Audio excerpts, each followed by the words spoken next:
Happy Saturday, everybody. Back to our normal scheduled nonsense instead of that late night madness that we did last night, even though I loved that stream and had a lot of fun with it. Um, Welcome to the Sci-Fi Center Live, the overnight edition. Today is October 15th. I am William. I am here to shepherd you in from October 15th to Sunday, October 16th. The weather out here is in the 80s. Everything is great. Headed into daylight savings, headed into Halloween. This is, like I've said over and over again, my favorite time of the year. We are going to basically talk about some of the stuff that we have been talking about all week, but this is the show that we get to talk about it in much more detail than we usually get to talk about to it on the quicker show. Obviously, the big news of the week, Black Adam is getting released next week. I'm sending a whole bunch of people to see that on a couple of different days. And after that, the conversation with DC Extended Universe films should be a lot more positive, should be a lot different. And The Rock, we have to thank for it. Also going to bring out my championship belts. I know a couple of weeks ago we talked about those, and I didn't have any of them on me. So I bought all three of them here to show you guys, including my Ric Flair big gold belt. So we'll talk some wrestling, and that'll help that out. But first, I have to bring in my usual co-pilot, which is Dave. And the next person I'm going to bring in, we've had him on here before, but like I've always said, between him and Film Junkie, Dave Pena, these are my YouTube parents. These are the two guys I started watching before I got into a lot of it. And a lot of the when I first, realized something was going south with the Justice League, I started looking for information. And the first two people I found were Dave Pena and Magic Bong. Ping Pong, how you doing? Hey, how you doing, William? I'm always doing. Listen, man, I find a way to make it through. That's about it I can do today. I like your new setup, man. Oh, thank you. Yeah, I don't have all my lighting right now, but it's okay. Yeah, like I said, last night I noticed the hot dog was missing, and I zero in on that all the time. So, it's is it there? And I missed it? up there. Yeah, it's kind of hard to see on this camera. I think it doesn't have that wide angle. Panoramic view. Yeah, because the other camera, it shuts off the Canon. It shuts off every 30 minutes. Very annoying. So I just use a regular webcam so that mine does it because of the heat. When I'm at the other office and I either have to turn the air conditioner on and it's a swamp cooler and it drowns out the sound, or if I don't turn it on, the cameras will overheat and they'll shut down and everything else starts shutting down right after that. So yeah, Vegas is tough. Hawaii's got that humidity, but Vegas 110 on the stream. Sometimes I'm on the lounge. I'm like, okay, we can't do this. We're gonna have to go ahead and turn this up. I mean, when I first got the verification, I mean, it was the worst kept secret for a long time. I mean, of what we all knew. But I had to imagine when you found out about it for the first time. I had to, if it was anything like when you found out about the Snyder Cut when I was watching you live. Was the excitement level of Cavill near that, or was it like that or similar to that? I'd say it was similar. I think it was. Well, there was like rumors and hints and things for a long time. As you know, it's taken all the way back to when The Rock put out that picture with him and Cavill together. This was years ago, right? So you kind of had like maybe and maybe not. But I'll tell you what, like when I feel like it was a true confirmation was when there was that Twitter space with Eric Davis from Fandango and Humberto Gonzalez from The Rap. And then when they were talking about each other, and then he said, when someone asked, what about Henry Cavill? Is he back as Superman? And, Humberto says, that is a spoiler. And when I heard that in the car, I yelled out, it's happening. Because for me, whatever Humberto usually says no. Usually he happily flat out to squash anything when it deals with Henry Cavill. So that be the first time he actually joy in squashing our dreams too. Right. So that's the first time you hear something like that. Then I'm like, this is it. I think something is at that point. It was like a 90% sure. I was still tying 10%. And I was still kind of like, is it too good to be true that it's happening all the way up till the screenings that have happened and people are talking about it? Well, see, and I always thought that the hardest thing that us as a fandom ever had to endure and achieve was the actual release of the Snyder Cut to begin with. That Anything we is, got after that was yeah. easy. You know, anything. That's true. But it's kind of like you haven't seen Superman in a long time. 5 years. Because 5 years, 5 years. yeah, right. Like he hasn't been on set. Like the last time he was on set, he had a mustache. So it's it's quite fulfilling, I would say. What do you think about The Rock's comments about how he'd been dealing with it for 6 years and finally he basically flat out said it was a change of management that allowed this to happen? I believe it. Like I had a theory a while back, and some people said it's true, is that Walter Hamada really wanted to switch out Superman with Supergirl, and that's why they had that whole thing in the Flash. I don't know if you know, but and I believe it. And now The Rock just kind of saying that kind of just proves all those theories that, hey, yeah, this whole management just didn't want Superman, and that is just the oddest and the weirdest thing for a management that owns these, that has that IP, right? Yeah, like how I never understood it. I never understood. Yeah. I'm happy that David Zaslav seems like the guy. He's like came in and he's like, what is going on? Where's the Superman movie? Where's our Superman? And I feel like maybe this is we're finally getting some respect and appreciation for that character on the big screen, So when I watch your streams, it's I'm gonna say it's really optimistic. Sometimes it's overly optimistic, but sometimes that's what I need to hear. Because we'll be hearing some news down in the dumps, and here you come 2-3 o'clock in the morning our time, just as excited, and I'm like, you know what, Chris has got something. He knows something that I don't know. He it's put together, and now the actual news, and that's Ping Pong Flitz's link we just put in the chat there. So if you haven't subscribed to this channel, you really need to be subscribing to his channel, even if it just brings up your day. But now your optimism, the actual reality, is starting to line up with your optimism, which is something. All in a matter of 4 months. They took over the company in 4 months, and we got the Big Red S back. So, where do you think? And I've seen your streams, not your streams, because I'd be on it right now. Your shorts about where you think it could go. Tell my audience where you think we can go from here if Black Adam does well. Oh, if Black Adam's successful, where we can go from here? Is that the question? Yeah. What do you think the next step is? Man, I don't know, but it seems like a brighter future than before. That's for sure. And I think, to me, for before, I always thought The Rock was just saying those kind of things, hierarchy of DC, like it was like being facetious or something. Like he wasn't like it felt like just being a hype man.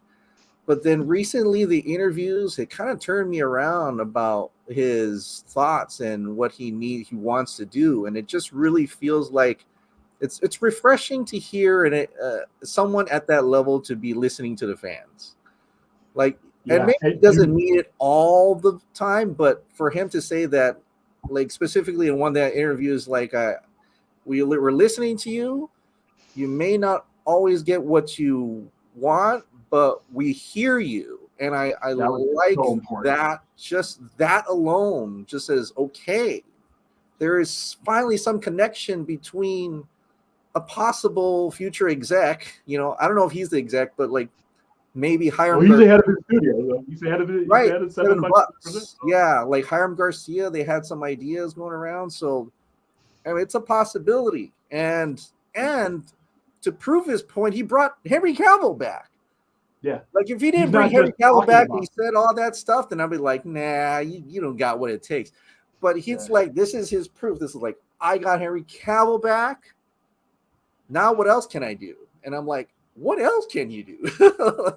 And I'm waiting with bated breath. The most, which you just brought up, and we and Dave, we were on last night, and we were playing back two of the interviews, quick interviews that he did. And the one where he talked about, obviously, what we've already known about the knuckleheads that were basically, messing things up before. But another thing he said about, I don't want to take a bite out of Marvel. I want a whole new apple. I want to be DC.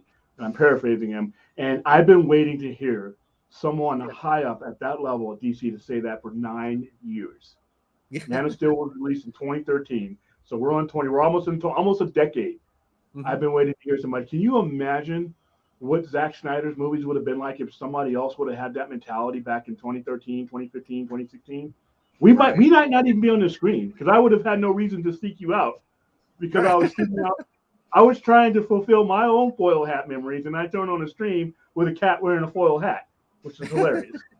So I mean, like I said, I'm happy. I mean, I think next week, even though we know what's going to happen, and a lot of us, I mean, unless you turn your computer off, a lot of people have seen it. I've actually seen an extended one because somebody actually plastered it on one of my messages, and I'm like, I had somebody send me the clips. Yeah. I have a feeling that the moment is still going to be special. It's still going to be when you see it on that screen after all this, after everything we've kind of been through. Yeah. And people just calling us all kinds of names. We're bots, we're bros. And I always take that personally and simple because as a retailer, I don't think you should ever target your fandom in that way. All I see is people trying to give me money. And that's what Zazov seems to see. He doesn't hear with the Grace Randolphs and all the other knuckleheads that want to that single out the extremists. He sees people with money in hand and an opportunity to make money. And be honest with you, that reality was always there. It just took different people. And The Rock said it perfectly. Yeah. But it's more about you though, because I don't ever get to see you anymore, not live at least. We used to be my Saturday night, man. I've gained weight now. I've grown gray hairs. I've gotten into mischief now. Now I'm doing this. But no, this is great what you fun. do. Yeah. By the way, Chris, you just got a new subscriber. Oh, awesome. Oh, wow, cool. Thank you. I didn't know about you until William brings you up. So I trust William's. You got there you go, man. That's I never got saved, but hi, Fade. Nice to meet you. Hey, what's up, man? Yeah, I've been William's co-pilot now for about 6 months. So. Yeah, I'm still relatively new at this. I started off listening to you guys. Then I would send in questions. And then, like I said, I got on Enosh's show and then I was a panelist. And then he decided he wanted to expand. And I'm like, okay, let's see if we can do this without completely embarrassing ourselves. And it was rough. Those first couple of months were like, dude, I was talking for a good 15 minutes and I wasn't live. I feel like a fool. Yeah, he also pulls the muted thing a lot. So the reason I do the muted thing is because when I'm at my home office, I have to mute myself, or else the air conditioner sound would come over, and Enoch would say, "Hey, can you mute yourself?" And then I would react to something they would say, and I wouldn't realize, okay, and then they'd all be laughing at me. I'm like, well, I mean, you guys told me to mute myself. All right, my favorite thing is when I'm messing around with some new equipment and I pull the wrong plug and I kicked myself off the stream. And it's only or when you blocked a bunch of people that first night we did this. Oh yeah, because the bots came in and they came in like this. I didn't have moderators, and there was so many bots. I end up like blocking like fans and stuff. I'm like, oh well, this is a good start. He ended up banning like 4 people and then unmodding a couple of our mods. Yeah, the mods who I needed to get rid of the bots. I've done that. But I'm a little bit swifter of hand now. I got some better equipment. I started out with just using the laptop, the mic, and I've gotten 2 good mics now. I've gotten better cameras. Speaking of which, William, I'm finally getting better equipment too. I'm not actually on my phone anymore. Oh wow, that's a major upgrade. I am currently on a tablet laptop sort of setup, but it works. Oh yeah, you got to start off somewhere. Yeah. I started off somewhere. I had to get I'm constantly fighting with getting my voice right and my sound right. Sometimes I will stream twice in one day from the same damn equipment, the same damn area, same damn acoustics, and I will sound fine on one stream, and then I'll sound like the Cookie Monster on the next stream. The Cookie Monster in a 50-gallon drum or something, and it drives me crazy. I don't know what to do to fix it. I've even asked Dave, if there was any settings or anything I can pick. But it's like a toss up. And then sometimes I'll grab the crappy mic. That's just what I have, and I'll sound like I'm in the Hollywood Bowl, and I just don't understand it. So as I get better, I'm getting more stuff and getting more equipment, and I'm building studios. Like I said, this is both my home studio and this is temporary setups because I'm setting up an area here. Because right now I'm actually I'm actually behind my counter, but I have it set up. So I get questions. Everybody asks me when I'm sitting. Everybody will come in, even if I'm not on the air. They'll like tiptoe and be like this because they think I'm live. I'm like, no, the microphone's up in the air. We're good. But sometimes I'll be selling stuff. I've had to turn the show over to fade sometimes to actually make it sell because got to keep those lights on. So, what prompted you to change the setup around there, man? Well, this is my new room. I was in a general area inside the living room, and then the kids kept coming in. I think there was some streams where my mom would just walk in, take something out of the refrigerator, or my kids would show up. I remember those. I remember when the kids would come. Yeah. So then my parents moved out because my sister bought them a place outside. So I took over the bedroom, and they gave me my own space. So my wife's like, "This is yours. This is your cave. Do whatever you want." So I was like, okay, I'm on the right level now. People can see my whole face instead of like half of me. I had to lower the level of the desk. Avatar back. No, I'm just kidding. Just kidding. Just kidding. Small step. And that's another thing I have to try to figure out is like when I'm on screen with people, like say I'll be the only face on, and we'll have 2 or 3 avatars on there. I can't tell when they're about to speak or stop. So a lot of times we accidentally talk over each other, and it drives me crazy because when I can see like when Thade's about to talk or he puts his hand up with that, I stop. But when he just has his dragon on there, then I'm like, we're going crazy. So, but like I said, this is cool, man. I mean, now that I'm not going to be on my phone, I'm actually going to be able to be more on screen now. So, cool. See, now I can read the lips and everything else. But this streaming thing's kind of cool, man. It's kind of cathartic. I mean, we started out with just the 6 o'clock show on Friday, and that show is tough to do because I'm literally in the heart of my second shift as far as getting customers in, and it's only an hour because I got to limit the time and it's daylight. And then I forgot why we started doing the overnight stream. I think it was I knew one of them was Comic-Con. I mean, and that was the one you were on before. That was the second one we did. It just for me, I just had more time. I just had more time to interact with bands, and I go deeper into the questions instead of just highlighting and going. So, and this stream that we do overnight generally. So is the store closed right now, William? Actually, no. The store has 10 more minutes, and I'll hit that. Okay. Right, so you can kind of, if you look tightly, you can kind of see the lights flashing. But it's Vegas, and we have a lot of clubs and stuff around here, and a lot of events that come around here. And what ends up happening is as they go out of the bars and all that, they look up and they see I have a Green Lantern emblem that glows throughout the parking lot, and they see it and they come up. And believe it or not, I think it's a pretty good coin, between 10 and 12 a.m.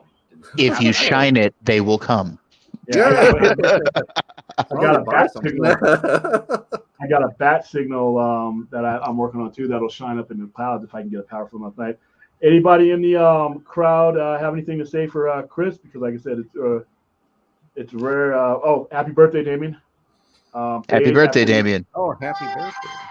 At the end of the stream, Dave's going to sing "Happy Birthday" to you. That'll drive down our. That should run off some viewers, man. Yeah, like I said. All right, hey, Trent from Efren Hitrin, Ted Shakes of Wisconsin, the Nerds, if Midwest, the Comic Podcast is here. All right, well, welcome. I think this is the first time I've interacted with you. Thank you for giving us a shot. And if you could drop a link to your podcast, I'm always open for new stuff. But yeah, we got. Yeah. We're going. I mean, like I said, Enosh has slowed down a little bit because he's got his teaching stuff that he's doing, and he's doing more stuff with the church. So he's not streaming. Like when we first jumped on with Enosh, I was talking to my mate, we were streaming 6 nights a week, sometimes 7, and we were going for 4 hours a night. And so eventually, as he started teaching more, he's doing all kinds of stuff more. We kind of like came in, like we started off like just an hour, and now I got an hour on Saturday or Friday, 3 hours on the overnight show, which is this one, and then we have the Sometimes we do, like last week we did a Cold War sci-fi films, and we went over those. And then right after that, a couple hours later, we do the last 8 weekends, last 8 Sundays. We've done our Game of Thrones recap, which is like generally right after Game of Thrones. There, we jump on and just talk about just exactly what kind of chicanery that those guys put out, because in general, it's usually somebody dying in horrific fashion, somebody doing some shady stuff, or all of the above. That new House of Dragon show is really good, and we get a lot of views out of that. So I'm behind 2 episodes, so I didn't watch 7 and 8 yet. Oh, okay. So I went up to 6, and I just finished Rings of Power. Have not gone into any of the Marvel stuff. By the way, William, what are we going to do with Sundays after? The show's only got 2 more weeks. I'll probably take a slight break from Sundays. We'll probably pre-record stuff on Sundays and go back to doing the present show. Yeah, we'll probably do a present on Saturday and give ourselves a break. We can still have the chat open, because a lot of times when we do the present show, I'm still there in the chat. I'm just not behind the computer running my mouth. When we're just more interacting with the people in the chat, we're watching it with them. We did that with the Watchmen. Have you had a chance to watch some of our Sci-Fi Center present stuff, Chris? No, I haven't yet. No. Check out the 2 best ones, in my opinion, were The Dark Knight Returns. Okay. And then we did one for Watchmen. Oh, okay. Yeah. That was a good one. Yeah, we did not just the paper medium on Watchmen, but we did the we covered the movie, we covered the comparisons between the movie and this show. We also brought in the show because I think the show is great. But you're watching all the. I mean, I'm trying to watch the Marvel stuff. I just wrapped up She-Hulk yesterday. I didn't have an issue with it. I think a lot of people have, but I thought it was. I just took it for what it was.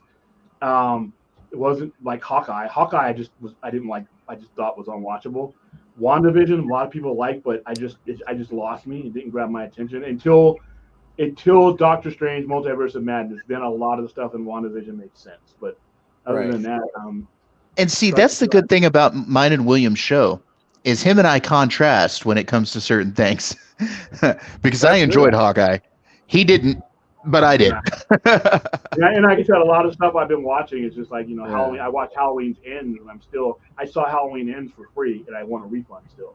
I thought it was Munsters. So we're on a streak of 50-50 stuff, but I think that's about to end. Yeah, but you do have to admit, 2022 has been a good year for horror. It's good. It's been a good year for the release of horror. Not all of it has been good. Well, I'm not saying all of it's been good, but hey, we've gotten X, we've gotten Pearl this year, we've gotten the new Hellraiser, which was. I watched. Hellraiser was pretty good. What did you think of X? It was cliche. I didn't watch it. It wasn't. Hey, bad. man. Thing is, bad. though, that movie and the prequel Pearl are looking at Oscar noms, dude. Well, Slumdog Millionaire won Oscars, so I can't. I no longer use. But they also did really well. They also did really well with critics too. So I'm not talking about like us on YouTube. I'm talking about like actual critics. Those movies did really well. When Mother, what's the one with Lawrence? Mother. Jennifer Lawrence. People were like saying, "Oh, you got to go see that. You got to go see that." I saw that. I'm like, that movie was confusing. Yeah. More than anything else. Yeah. What's the last movie you saw, Chris? Halloween Ends, and then Smile was. Now that's my question: is Smile worth it? Is Smile worth seeing? Maybe I thought it was gonna be a little bit more. I don't know. I think I was expecting more from it, but it turned out to be. It was all right. Well, I watch a horror YouTuber by the name of Cody Leach. Really good guy, and really level-headed. And he was surprised by Smile, so that's why I'm curious. Surprised in a good way or like a bad way? He was surprised in a good way. What about Halloween's End? What did you think about Halloween's End, Chris? What was that? Oh, Halloween Ends? Oh, yeah. Man. Really, like the trailer was it called, a bait and switch? Like I really thought it was going to be like, I love the ending part, but I think I was like when I'm watching it, I kind of gauge. Is there any spoilers in this? No, right? We shouldn't. Nah, Oh, go. It's on Peacock. I mean, I guess we oh, go okay. ahead, spoilers. Well, like I feel like there was a message there, in a way, and about because the new character that they introduced, I'm like wondering they were trying to go somewhere with that to be maybe another Michael, but then I don't know. It kind of I and then it stopped. It was like, okay, that could have been another movie, maybe, and then went right into another right back to Michael. But I don't know. All right, Yeah, so I had somebody, listen. I was listening to a podcast earlier, and they were talking about the trilogy as it is with the original movie, with 78, and then the trilogy as it stands now. Mhm. And they were talking about really what the message is, because you were saying like you saw a message there. What the message really is trauma and dealing with trauma.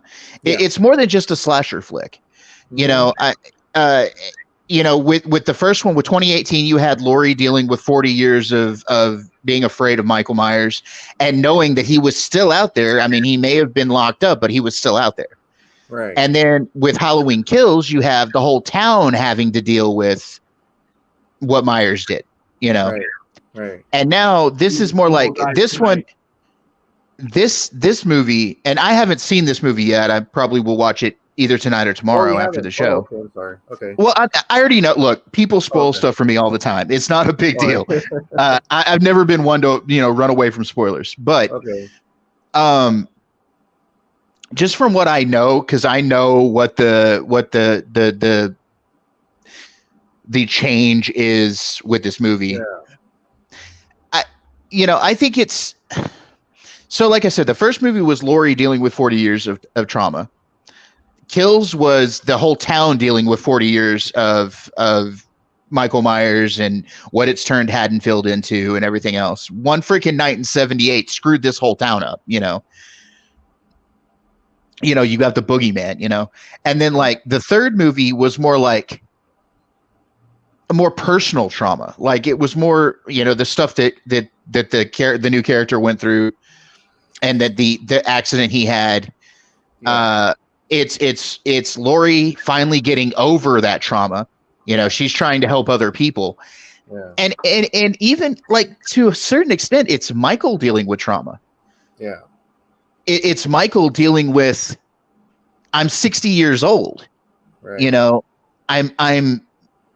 You know what's interesting is that I looked at it in a trauma like how you're talking about, but I also, because I love horror, I love ghosts and things like that, and I love how it may be just my headcanon, but there were some special effects there a little bit to show that there's like that supernatural element to it, how he was super strong in Kills, and then he's weakened in Ends, but then there are people complaining about, well, how did, at the end, how did Laurie was able to take him on and stuff like that? And I'm like, well, actually, I felt like because he kills, so he gets that energy. So it almost seems like Laurie, from what she did, took on a bit of that energy to counterbalance his. And that's why she was able to get that strength. So in my head, kind of, I'm like, it's that dark. It's a give or take. It is. It's about the dichotomy of darkness. Yeah, it's about the dichotomy of darkness, and there's a meta commentary there if you really look at it, especially with Kills. Like Kills is all about mob mentality. The town. Evil dies tonight. Even though we got tired of hearing that in that movie, I got tired of hearing it the first time I heard it at the bar. And even though, Tommy ends up being a psycho, right. And leading the mob, what it really is it's a meta commentary on what was going on in the world for us at that time. We had COVID and a lot of like people wanting to label themselves with different groups and stuff like that. And then, it's a meta commentary. And I think they did it really well. I mean, that and we were talking about it last night. That movie's got one of the highest body counts in a slasher film ever. Yeah. Oh, yeah. It's 49 deaths. 49 deaths in that movie. The only other slasher movie that I can think of that has more deaths than Halloween Kills is we were talking about Hellraiser 3 Hell on Earth. Oh. There's 206 bodies in that club scene. The problem I had with Halloween Ends and then the latter two parts of because I thought 2018 was epic. I thought it was great. I thought it was back to the old school formula. Today's modern horror just can't be horror. They have to explain away the mystique that makes them special. And that's what I thought that Halloween Kills and Halloween Ends both did. And in some order, another film we brought up was Us by Jordan Peele. I thought that movie was on its way to being a legendary, great horror movie, and then they explained away the mystique. They explained away what made it special, and I thought that's where it kind of fell off of me. Sometimes you just don't need an explanation for everything. You know what I mean? You know? Yeah, so, I mean that's better for me. Like I love that it's kind of open ended. Sometimes, like you figure it out your own why certain things happen in the way. That's kind of like I like a lot of the A24 kind of movies. Because they're so interesting. Like, man, that movie was, that was really good to me. Have you seen? So much. I'm sorry, but have you seen The Night House? I have not seen Night House yet. No, it's actually really good. Really, the problem with horror lately is that, like William was saying, there's this concept of elevated horror. Okay. Mm-hmm. And like the horror has to have a message or whatever. We were talking about 80s horror last night and how 80s horror just was horror movie to be a horror movie. It was just the only real meta horror movies you had in the 80s was Hellraiser. Because that was actually trying to say something more. But especially the first two Hellraiser movies, not so much as they kept going on because that series got a little long in the tooth. But but like you had like slasher film, you had, Michael Myers, you had Freddy Krueger, and they were just horror for horror's sake. Yeah. And that's okay. But then you have, stuff like you said, Men. That's talk about meta commentary in that movie. I mean, that's that movie's trying to say some. Yeah, right. Hey Chris, you got a question, a statement here. Sorry, yes. Tell a lot of people about some of the Power Rangers stuff, because that's one of the big things I noticed you do. I mean, I watch for your comic, with comic and DC content, but you also are a big fan of Power Rangers of several different waves. So pretty much my channel is all up to date stuff, like what's coming out, what's happening next, and things like that. So I've been talking about the new Netflix Power Rangers. Just finished the end of Dino Fury, which is the last season, and there's a season that they're making right now in New Zealand called Cosmic Fury. What's interesting about that one is that it's actually the first real Hasbro E1 production, because previously even the director had said that Saban was still influencing the last season and the seasons from before. They were trying to insert fart jokes and all this kiddie stuff. So it's interesting because the director wanted to make it a little bit more mature than some of the other content of the Power Rangers series from before. So I'm interested in that. And they're also rebooting Power Rangers too. So that's also on Netflix, and that's going to be a more mature take on that. I'm really okay, Chris. By that. I don't want to interrupt you real quick, but I do want to say to our chat, like Stella says in the down there, the moderator Stella says, if you have a question for Chris or anybody on the panel, can you guys start putting a Q before whatever you have to say so we can quickly see that it's a question and we can highlight it? That would be really easy for us. So put a Q in front of your question, or say question and then state your question. That'd be great. Wow, Dodgers are fucking up this season. Jeez. Anyway, how far back do you go? Were you there at the beginning with the Power Rangers, like back in the early 90s, early mid 90s? Oh yeah, I've been a Power Rangers fan since Mighty Morphin, and I know a lot of people dropped off after that, and I've never had, like, back then, didn't have too much money, so I wouldn't be collecting lots of toys and stuff like that. Now I do. So now I can. I was in junior high when the original Power Rangers started here in America, and so like I remember everything up until the end of the Zed arc. Lord Zed or whatever. And then like after that, I'm kind of lost. So yeah, Lord Zed's back. He's the main villain in Cosmic Fury now. Yeah. oh really? They actually back? really powered him up. The Green Ranger or White Ranger, isn't he back too? What was that? The Green Tommy, Ranger. he's talking about the green. Yeah. He's not doing Power Rangers anymore. He's actually got his own movie coming out called The White Dragon. If you look that up, it's his own kind of mature Power Rangers. They kind of call it Power Rangers because of license and stuff, but there is actually some of the other Power Ranger cast in that he got onto that. There's even Mark Dacascos is on that, and they're doing their own sci-fi kind of thing, and it's kind of cool looking, kind of pretty awesome. Here's a good question from Film Goblin. Hey guys, don't you think it's strange that they are bringing the JSA and Black Adam set in a modern time and not World War II? Also, how do they have a JSA without Alan Scott since he's a founding member? Well, they probably took their own liberties as far as that goes. But what do you think about as far as them being in the modern times, basically contemporaries to Justice League? Well, I guess we'll have to watch the movie, but I like rumors from before was that like Dr. Fate and Hawkman were kind of like the older characters, and they're bringing on Cyclone and Atom Smasher in the modern times. So I don't know if that's still true or what, but yeah. See, I play a mobile game called DC Legends, and Cyclone and Atom Smasher are in the game. So, cool. Like the modern versions of them are in the game. So that's pretty cool. Yeah. So, and I think maybe Alan Scott. I think.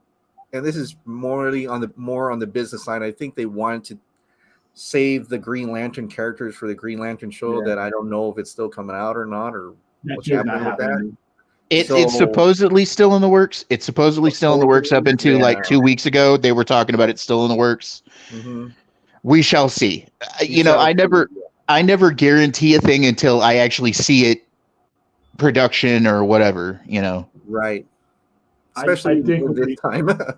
Yeah, I think what they should do is they should see where The Rock is going to take this, be honest with you, and see if they can line up as much things as possible with what he's doing. Because like I said, that momentum the movie's not even out yet, and we're talking about an end credit scene of a movie that is based on a derivative character. Because let's face it, Black Adam is not a mainline character.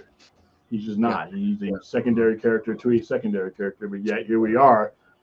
He's basically a gateway character that can bring us to places that we've been wanting to get to for a very, very long time. So I'm happy. Speaking of Justice Society, that's what the Avatar is tonight. So yeah, I saw that. Yeah, he usually has some crazy dragons or something up there. So, but yeah, I usually put up whatever I have a general avatar I use, which is a Cthulhu-like creature.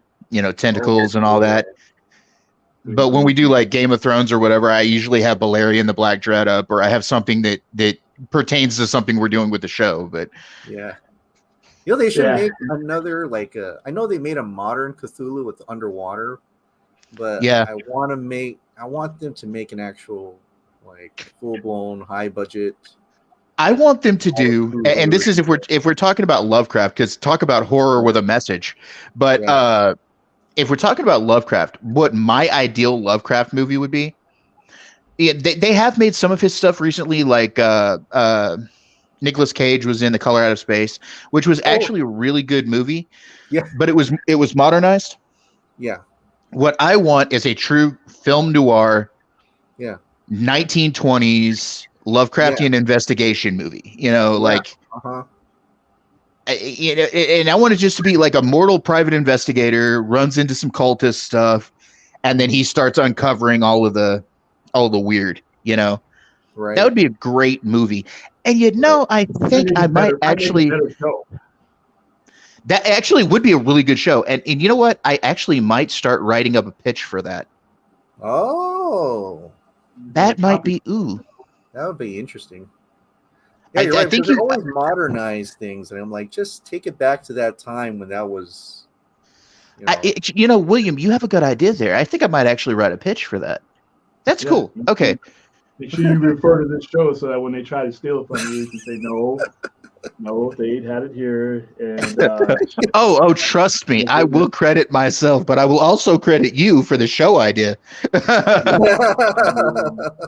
I will be getting my cut. All right, Film Goblin. Did Dr. Manhattan kill Alan Scott in the DCU? Also, Amanda Waller shouldn't this be Justice League of America instead of the New 52 comics? Like I said, they're taking liberties where it fits their story. So they're not exactly doing a 100% adaptation of the comic. And that, to be honest with you, that's what they've done throughout comic books movies history for the last 20 some odd years. Both Marvel and DC basically use the bare bones of the story, and then they'll take that where they need to go. Civil War, bare bones of the story. Then they'll go, and I'm pretty sure Secret War or the Secret Invasion will be the same thing. You'll get a recognizable premise, but they're going to go ahead and do what they need to do as far as being able to tell their story. Which is fine. Adaptation is great. Okay, you don't have to shoehorn everything from the comics into a comic book movie. You just don't. I have always been a lover with Marvel. I've always been a lover of the what ifs, and with DC, it's always been Elseworlds. I've always liked getting alternate stories from what I'm used to reading. And I that's why I have no problem with the MCU being as different as it is. I mean, you can complain, I guess, but there's really no point. The comic book story is in the comic book. That's where that story belongs. When you're making a movie, you're making a movie. When you're adapting a book to a movie, if you want that book exactly like it is in that book, then go read that book. But when you have, when you're expanding upon that reality, I'm always let the storyteller tell a story, man. Let him do his thing. What I've always thought they go, because like I said, that guy's way more talented than me. At least in that regard goes. So what? Go ahead. I love the fact that the last episode of She-Hulk was as meta as it was. Not only did they poke at the toxic fanboys, but they also poked at themselves. Kevin Feige, that was hilarious. I saw some clips that they were kind of doing the same thing as the TV show with Lou Ferrigno, and I was like, that's pretty awesome. That's how they started the finale episode. That's how they started the finale episode. And now there's people going, why don't y'all refilm all of the episodes of the show in the old Lou Ferrigno style? it was kind of campy, but it was hilarious because I grew up with that show, so I remember that whole when he. I just want to see She-Hulk doing the whole walking into the sunset thing that Bruce used to do in the old Incredible Hulk show. Playing that song, that song called "The Lonely Man." The Lonely Man song. You're just walking off with the duffel bag over your shoulder and the thumb out. And you always felt, even though you knew there was it just always felt like it was so. I feel so awful for this guy. I'm like, dude. So damn lonely, man. So damn lonely. Which was the name of the song. That show was great. I remember. I mean, now crossovers. They had the Hulk and Daredevil, and they had Hulk and Thor. The Thor was. They had Hulk and Spider-Man. They had Hulk and the Japanese Spider-Man. Yeah. That Thor. I remember that Thor. That Thor was wow. He was hilarious. That Thor looked like a cosplay from Ren Fair, a bad one. I'm like, it was bad, but it was cool back then. So did that Captain America, man. Come on, that was a cosplayer, man. Come on. Yeah. And the Daredevil was bad too. But remember, the Daredevil was just a black ninja suit with the eyes covered. That's all that was. But we were like back in '88, we were like, yeah. Back then, I was like, holy shit, that's awesome. We look at that now, given what we have now. Hey, like, William. Stella was just saying to me in a message, can we go ahead and send her the link so she can sit backstage and field questions so you can see the questions? Yeah, I'll go ahead and do that right now. Let's see. But what did when are we getting the live show back, Chris, so I can retire? Well, I suck at that. No, you did. I can't do it as good as Dave, man. He's like the guy I've inspired me to even. So we're talking about who's like inspired to do videos, man. I've been watching Dave. I was watching John Campia, and I was Oh, like, yeah, we hey, all if they watched can do it, maybe I can do it. So that's where I started. So I realized I'm not that good at live. That's why my videos are short, because I was able to edit out the Well, and the repeats. I always enjoyed it because it was just mainly just I having appreciate it. a basic conversation. You Yeah. know what I mean? It was just basically not structured. It was still I went ahead and sent you that. It was not structured. It was Yeah. just you answering questions, and I like I said, I reserved a couple hours of my Saturday night, man. Oh And man, when that's you went awesome. But when you hey, went at over an least hour I and can a half, come I was on like, here and talk to you on this channel. yeah. I mean, like I said, I'm glad we were able to get you. We're here Because I on know Saturday nights, man. yeah, your schedule is 3 hours. You're 2 hours behind us, right, in Hawaii? 3 hours. 3 hours, right? PST. 7 o'clock. So it's 7:18 now. Here. You sent it to her on Twitter, right? Yeah, I sent it to her Twitter message. Yeah. Last week I couldn't do it because my wife was out on a trip and I had all 3 boys to myself, and they just wouldn't leave me alone. Yeah, I understand. I say I'm childless at the moment, so I'm like, but I still have stuff that goes on, and Yeah, the only person I have bothering me anymore because my kids are all grown is I have a tiny terrorist Chihuahua for a roommate, and Oh, that's cute. he always tries to photo bomb me. how old is the Chihuahua? He's 2 almost. He's Oh almost wow. 2. Yeah. Oh, that's He's a come here, you. Come here. Come here. Oh, look at that. There we go. Oh, I miss having a dog. Well, he's my emotional support creature. Yeah, I need to get a pug. I want to get a pug or a Yep, he's officially licensed as an emotional support baby. Yeah. Oh, that's cute. All right, so looks like Look at that. looks like the Trinity on the stream. Okay, I don't know, man. Maybe Chris. But, God, the Trinity. I'm the only one here with long hair. Damn. Guess that makes me Wonder Woman. Well, let's see. we don't have hair. So. Yeah, no. This is the Trinity of something else. And Halloween Ends also has a good people pushed into a role of becoming the evil ones. And then, like I said, I thought that was just a little much. A little much. There's a back a little bit. There's a question for Chris about his opinion on the Power Rangers Japanese counterpart Super Sentai. Oh, I love Tokusatsu. Yeah, I love Super Sentai. I haven't watched all the Super Sentai. I was because there's a lot more than Power Rangers for sure. And there are a lot more episodes for each, but I do like it, and I do like their silliness. But at the same time, I do appreciate that it's kind of funny because it's for kids, but there's a lot of serious moments in Super Sentai, more than Power Rangers. They get really serious. People die. There's blood in it, and there's like it's a lot more okay over in Japan, I guess. But I do love Tokusatsu, Super Sentai, Kamen Rider is also another series that I love. Ultraman, not as much Ultraman anymore because they're getting really repetitive. But Kamen Rider has been always different, but Super Sentai is awesome. Yeah. Let's see some horror questions, and I'm going to try watching The Fog. Yeah, the original John Carpenter's Fog is great. The Howling, the original one, is great. It gets stupid after that.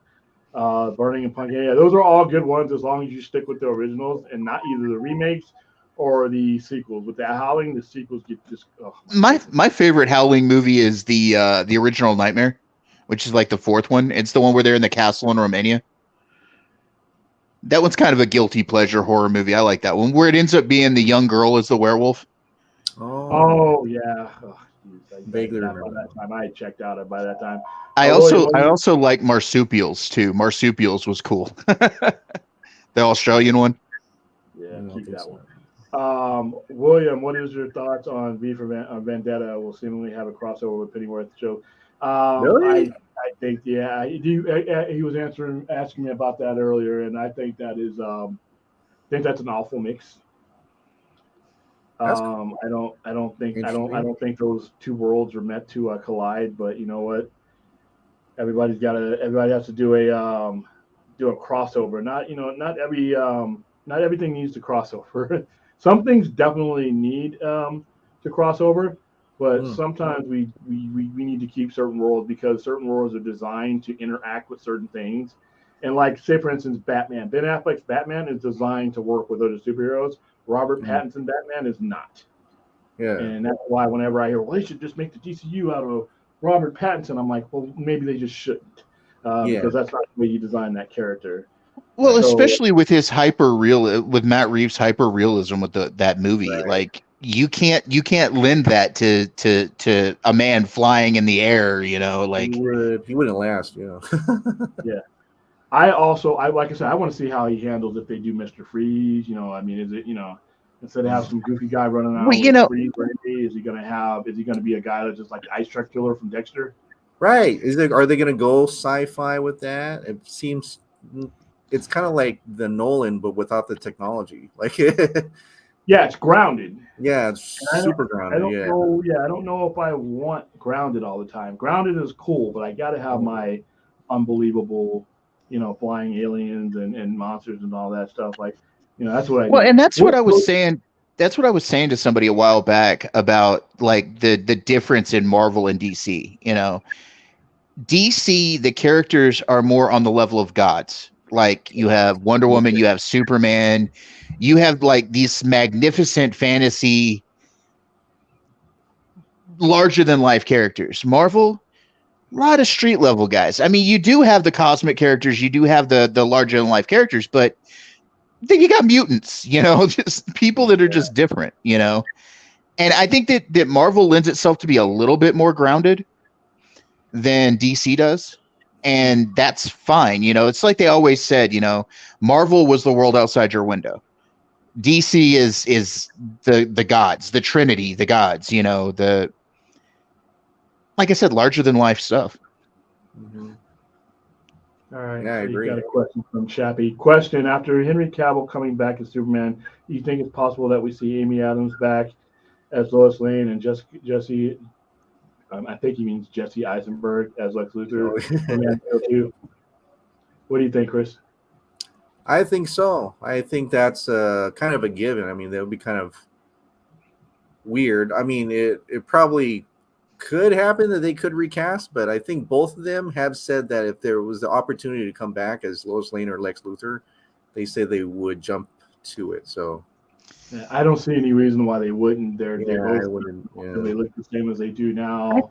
I think they would, but like I have to admit, I'm in the camp that doesn't like Eisenberg's Lex Luthor. I mean, I don't see him as Lex Luthor. I see him more as like Lex Luthor Jr., like Alexander Luthor, like he always gave me the vibe as like the child of Luthor, not Luthor himself, Yeah, I thought he was a good start. He fit in that story because he doesn't have to carry the weight of the story. He's not even really the main villain in any of the things that he's been in. He's been kind of a catalyst, but it's not like when you had Kevin Spacey or you had Gene Hackman, you had guys like that. They were mainly the main villain, and Superman are setting up some kind of trick for Superman.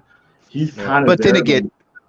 But then again, I'm kind of on an island when it comes to Lex Luthor, and I'm gonna make William cringe here. My favorite live action Lex Luthor was Michael Rosenbaum. So from Smallville. I like Michael Rosenbaum. No, well, yeah. Actually, I always fan. So. Yeah, he was a good look. You may not like that show, William, but he was a good Lex Luthor. He was a good Lex Luthor. Luthor. That show and the fact that it lasted a decade while a whole bunch of good shows got canceled and ran off the air. That show is the one that got a long run. I'm like, what the hell? I hated that show. All right, I don't think the Green Lantern show is going ahead anyway. I don't think so. I don't think. Okay, a lot of these projects, if they do indeed go ahead, they're going to go ahead in a different way than they would have under the Hamada leadership. Yeah, if you do see Green Lantern, it's going to be much more lined up with what we're doing. If you do see a Man of Steel 2, it's probably going to be much more aligned with what The Rock and what he brings into focus is. So, go ahead, Dave. Chappie has a question about whether we might get a Green Lantern movie with Wayne T. Carr in it now that Warner Brothers Discovery is in charge. Right after that person, Chris, and I got my answer too. I'm always optimistic that things could be that way. But right now, like I'm still surprised that he's listening at all to anybody. I mean, if he starts seeing like way too car, maybe he'll take a look at it. But and if Black Adam does well, then he'll have a say in DCU. But for right now, like one step at a time. Yeah, Um, yeah, we're Hey man, way I'm off. but we'll see. I'm still amazed I got to meet Ray Porter through Point Extra Lounge. So and what's really funny is Ray seems to remember that him and I talked on a stream one night because he liked one of my Twitter posts the other day. That's cool. I made a random Dark Side Twitter post and he was like. And what was really funny was the person that I had posted this article to, because it was about why a Dark Side had forgotten that the anti-life equation was on Earth. And it has to do with, Zach said a while back that it had to do with the injuries that he took and the fact that he was trying to quell the uprising on Apocalypse and everything else. So I posted that article and Ray Porter liked it. And then the person that I posted that article to said, well, while it's great that Ray Porter liked your tweet, by the way, it's still wrong. I was I think the reason why he never was able to find his way back is because if we would have gotten to see more of the story, I think you would have had Metron introduced. And remember, Metron can do things to pretty much him and I Lord to make him pretty much forget it ever existed. Because what it would have caused, an imbalance in the multiverse, and that's what Metron was always there to stop.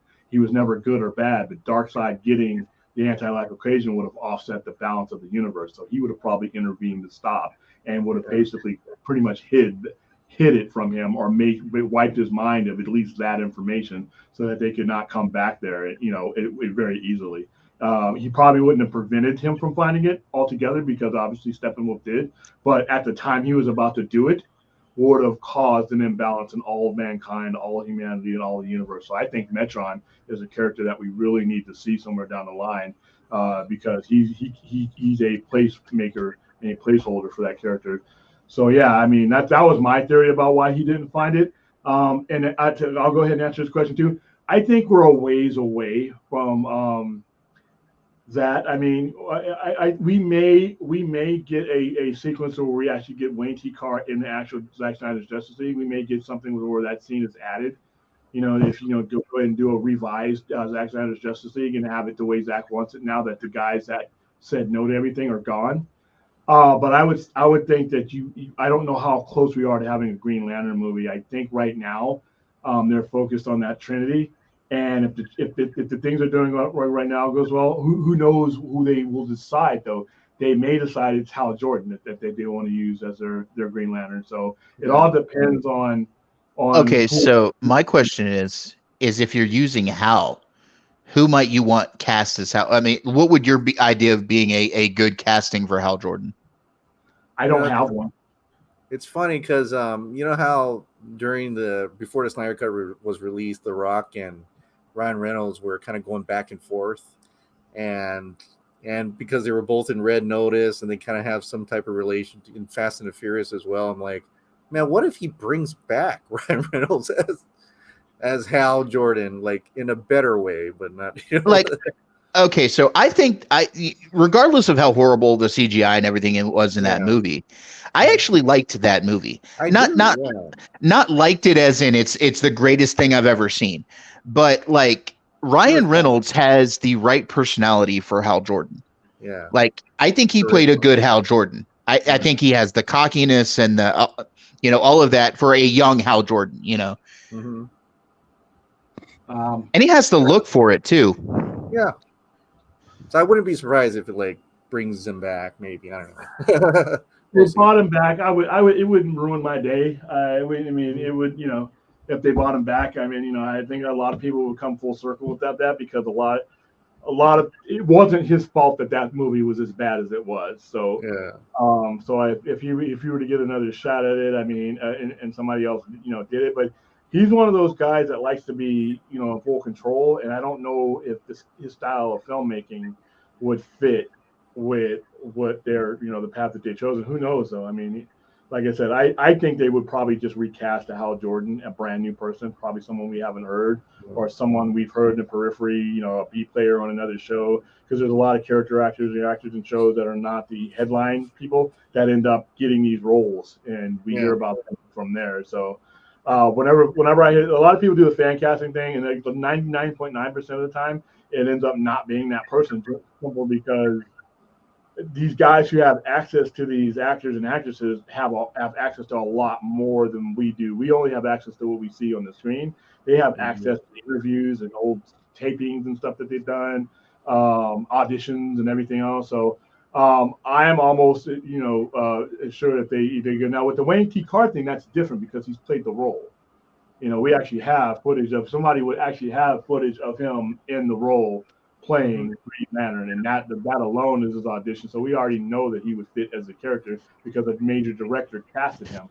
So it all depends on where this goes. See, a lot of these questions that are going to come up is heavily dependent upon October 21st and just what kind of atmosphere we're living in after this movie. That's why I say everybody, if you want more of what you've been waiting for and what you think The Rock has the potential to deliver, help him deliver it.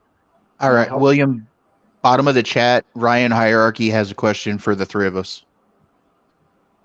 Ryan Hierarchy, let me bring him up here. All right, Ryan Hierarchy, DC Universe fan, cinematics.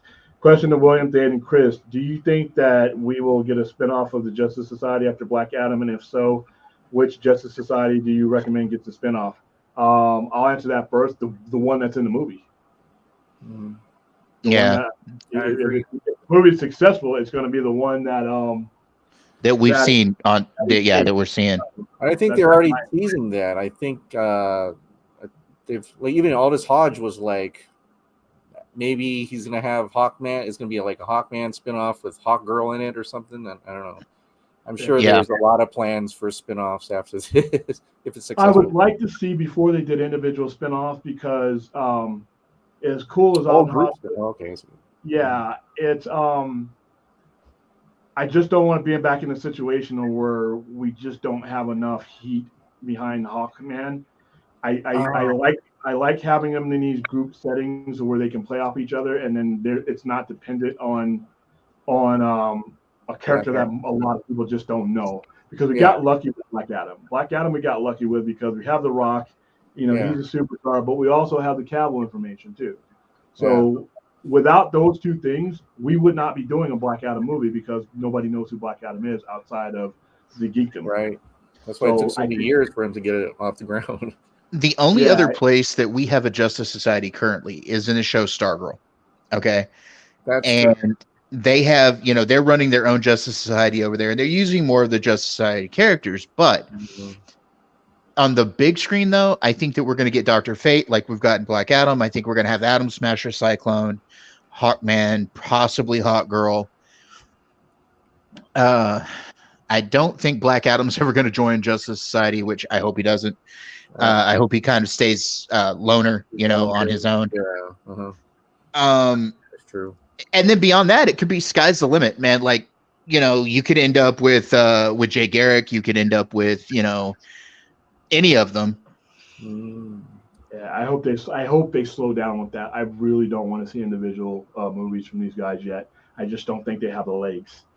I just don't think, and their appearance in one movie, I don't think would give any individual character like that legs, unless you're talking about a major storyline where they could be part of it. But a Dr. Fate movie on its own, while it will be entertaining from a business aspect, that worries me. Okay. Bat City's got a question, bottom of the chat roll. All right, Bat City stuff. Do you think that Anson Mount would be good Green Lantern if they casted an older, like what they did with Ben Affleck? That's Black Bolt, right? In Marvel. That's Captain Pike on Strange New Worlds, Black Bolt in the Marvel movies. Black Bolt. That's Captain Pike. Actually, I think with the way he plays Captain Pike in Strange New Worlds, that he might do a good Hal Jordan. He's kind of got that snark. So he's 51.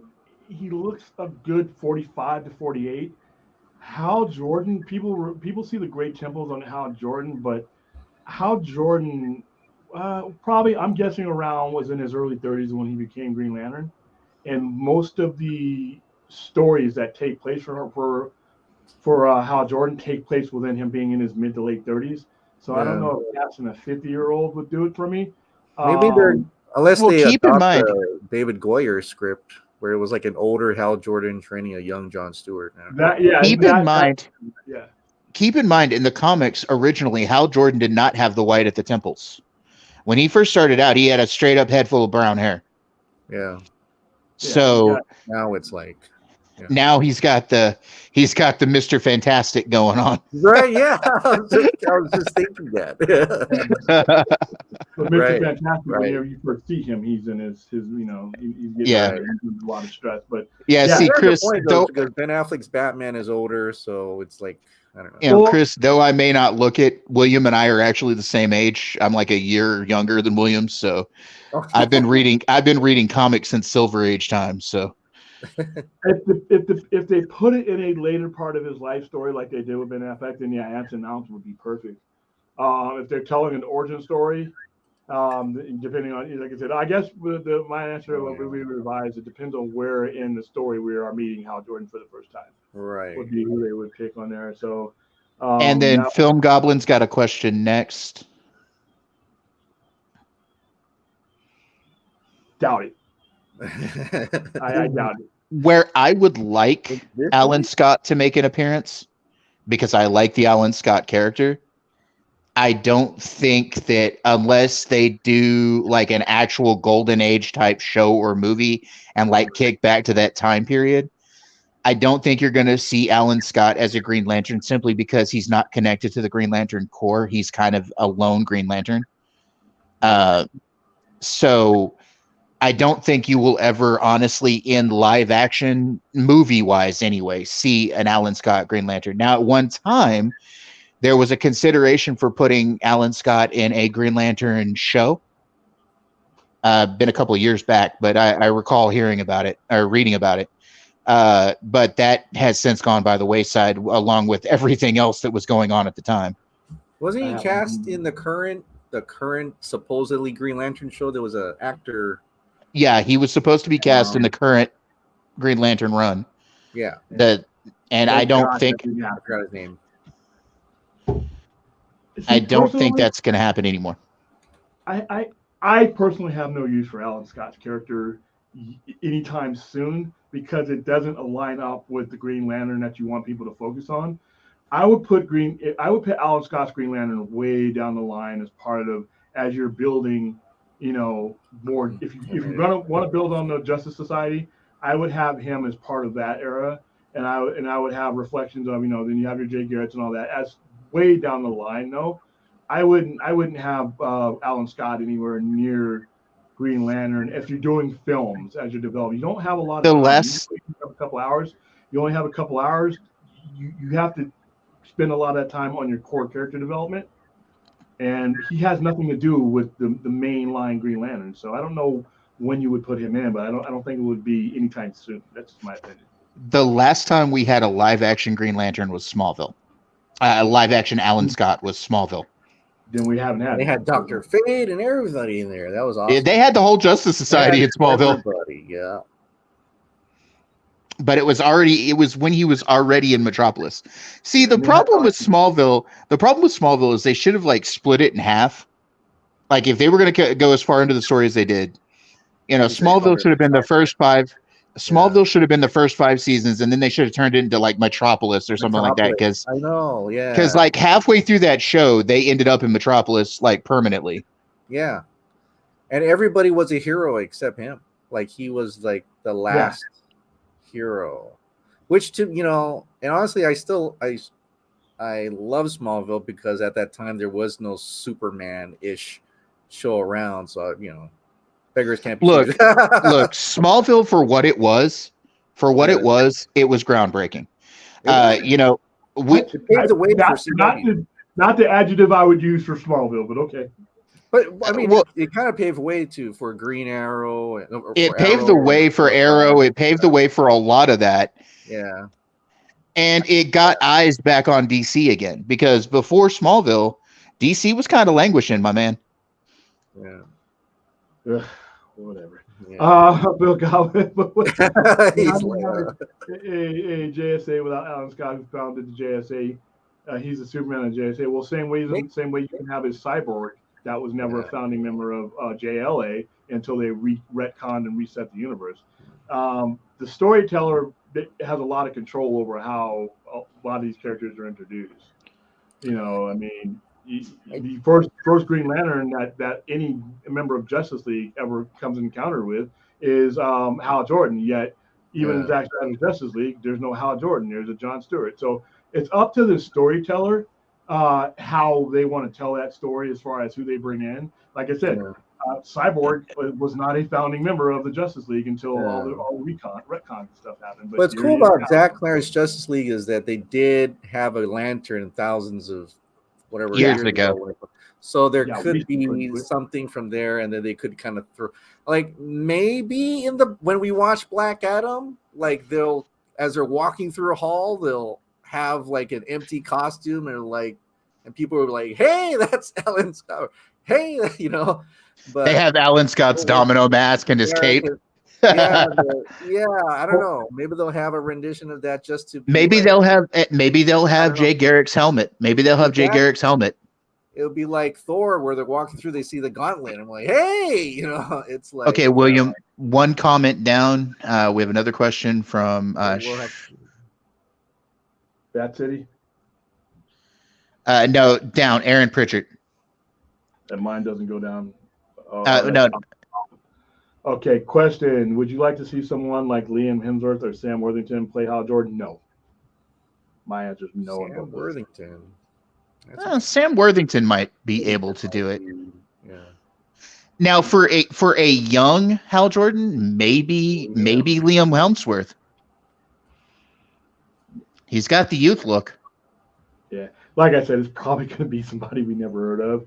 Well, real quick question, Chris. Now that we have, we're in a new reality now in regards to this DC stuff.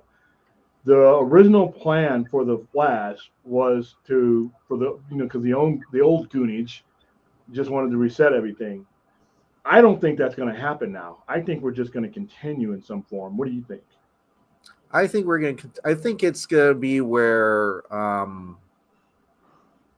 Flash comes back to the same universe, DCEU, and there is some question on whether he actually does bring back Michael Keaton and Sasha Calle, Supergirl. Mm-hmm. And I think Henry Cavill will be there with Sasha Calle, but I think the question is really the Ben Affleck part of it.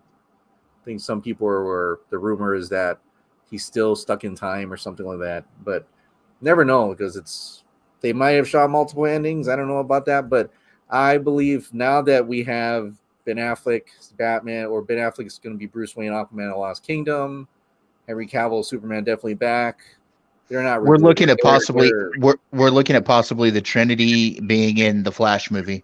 Yes, and just expanding the characters, not replacing, not another universe, but just they add Supergirl and maybe Michael Keaton Batman. I don't know, but I could see Michael Keaton doing like an old man Batman sort of thing, like imagine him working with Alfred together, like in the basically turning them into Oracle.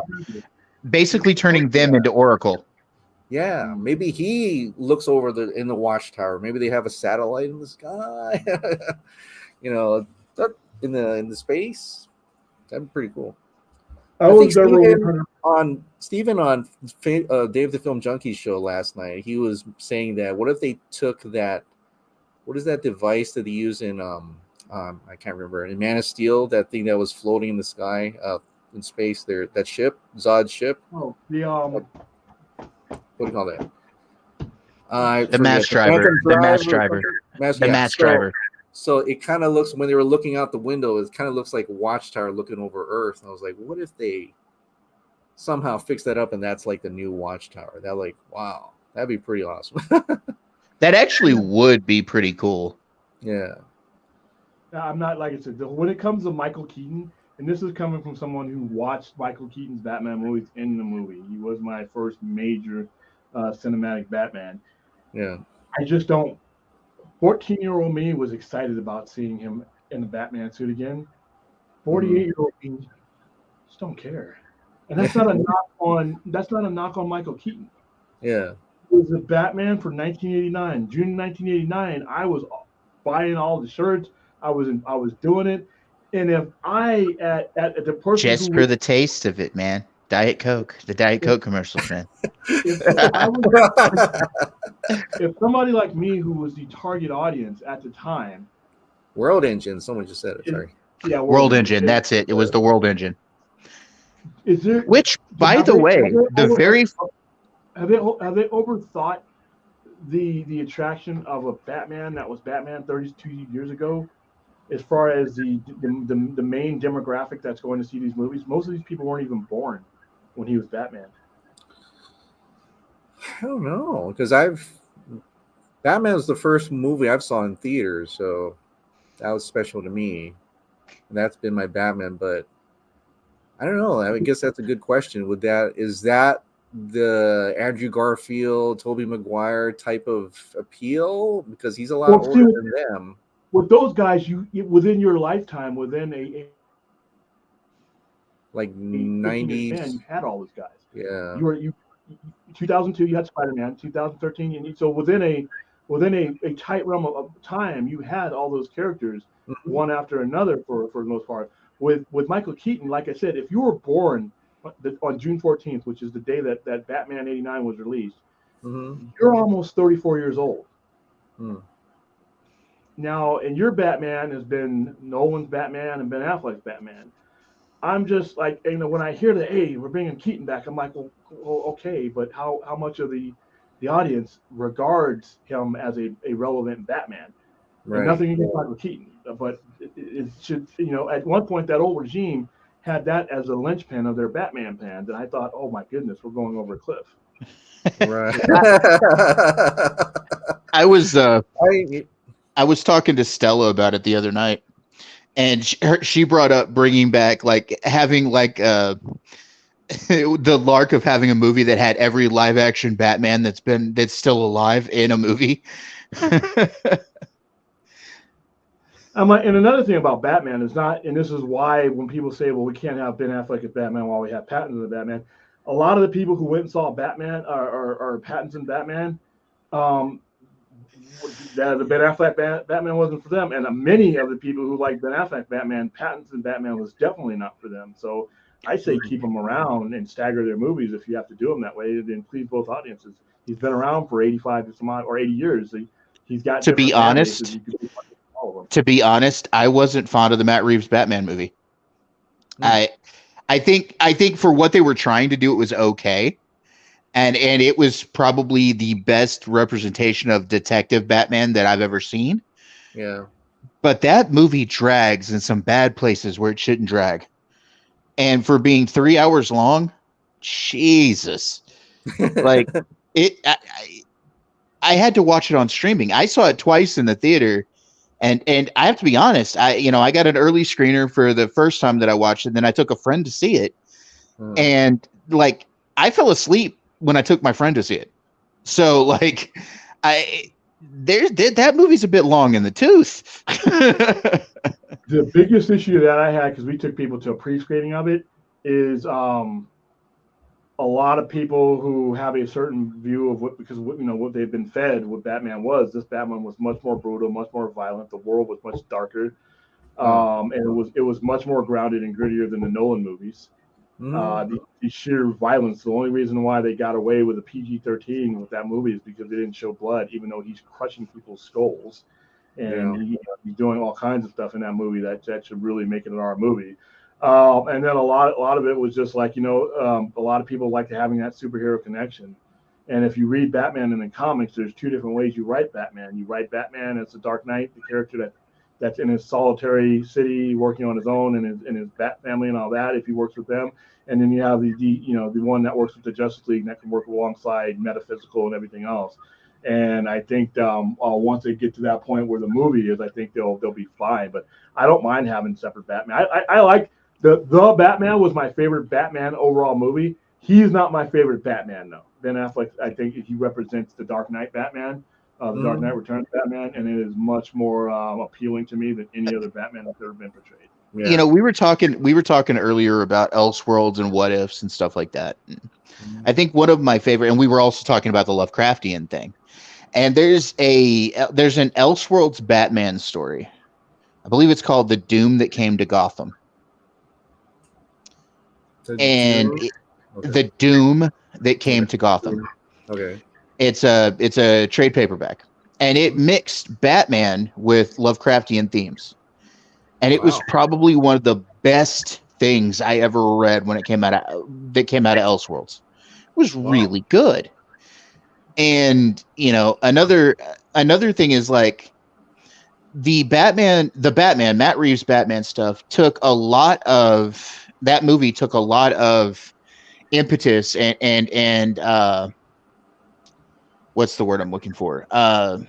Inspiration. Took a lot of inspiration from Arkham, Serious House on Serious Earth, which was another trade paperback for Batman stories back in the early 90s. And that was a great story, but it's like William said, it's brutal as hell. and it's meant to be. You know, William and I bump up on each other a lot when it comes to the 90s and comic books and stuff, and especially the comic book animation out of the 90s, because you know, he says shows like Batman the Animated Series and X-Men the Animated Series like weakened softened what the comics were doing. And you know, to some extent he's right. You know, you come off of X-Men in the late 80s, you have Inferno, you have Fall of Mutants, you have Mutant Massacre, and then you go into the animated show. But where I disagree with William is there were still some pretty harsh storylines for the X-Men in the 90s. There was Age of Apocalypse, there was Fatal Attractions, there was the Onslaught stuff, you know.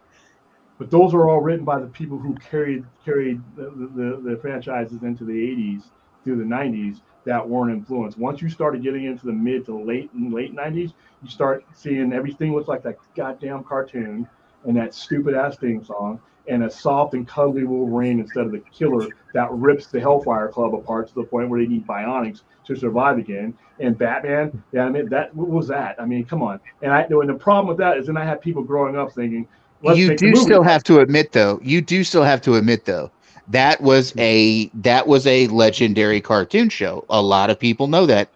A lot of people, that's what brought them into comics.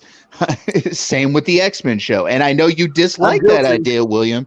I know you dislike that, but it's a simple fact that you can't hide from. It's like making a G-rated slasher movie. Why would you do that? Why would you take the edge off of what made X-Men what it was? The brutality made X-Men what it was. Same thing with Batman. Why would you dial that back? That's what made it what it was. And yet, out of Batman the Animated Series, we got one of the most iconic voice actors for Joker ever. Mm-hmm. We got Mark Hamill's Joker, and you know that's quite what I use to impersonate the Joker myself. You know, that's good. It's it's a known thing, and I mean there were even some aspects of Mark Hamill's Joker in Heath Ledger's Joker. You know, he used some of the influence, dude. The guy was influencing from a lot of different sources when it came to his version of the Joker. Okay. He used mainly the Long Halloween and the Killing Joke as his primary influences. So those are his main influences. There was very little of anything else in there. And like I said, here's the thing. You can't make something that wasn't made for kids. You can't. Are we going to do a PG-13 Friday the 13th? No, we're not. All right. If it's not made for kids, don't reroute shit that's made for a 14. Actually, William, there was a PG-13 Friday the 13th movie, but we won't go into that. Yeah, look at how that went. All right. What they did is they softened it up and for an audience that it was never meant for. That's my biggest thing about it. And it Well, it's like changes. William and I brought up. Well, I brought up to William last night that one of my favorite Friday the 13th movie had no boobs in it. Friday the 13th Part 6 had no bare boobs. And William was like, I don't believe you. I have to look this up. And I was right. Here's a question, because you're talking about how the source materials for adults and they dumbed it down. How are you guys feeling about them bringing back Wolverine? Do you think it's going to be Disney-fied? Do you think they're going to let Deadpool 3 be properly rated R? Okay, look, they've already said it, and they reiterated it when Ryan Reynolds came out with it, the fact that Wolverine was going to be in it, that this movie is going to be R-rated.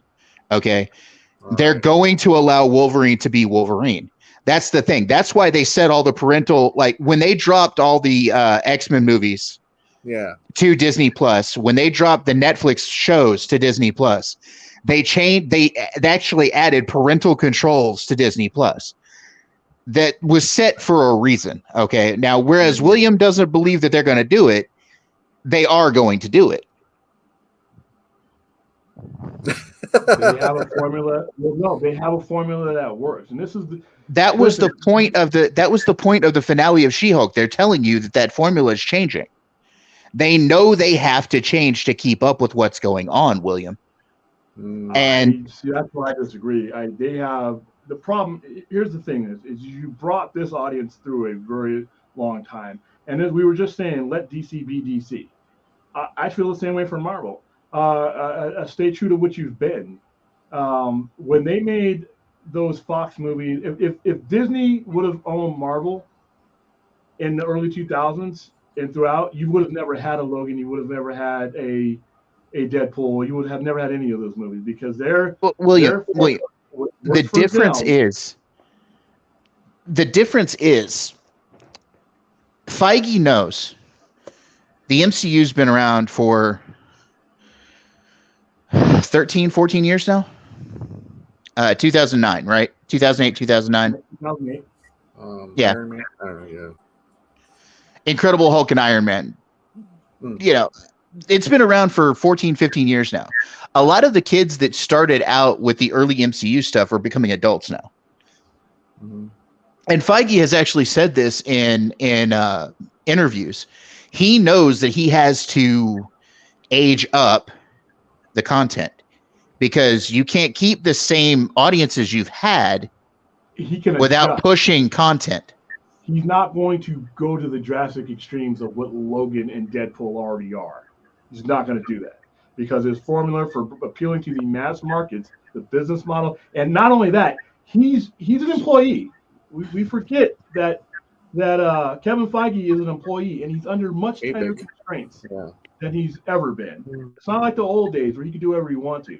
He has a boss who will tighten those constraints. If they think that they're going to produce something that does not appeal to the masses that they've always had, they're not going to make an adjustment to take less money.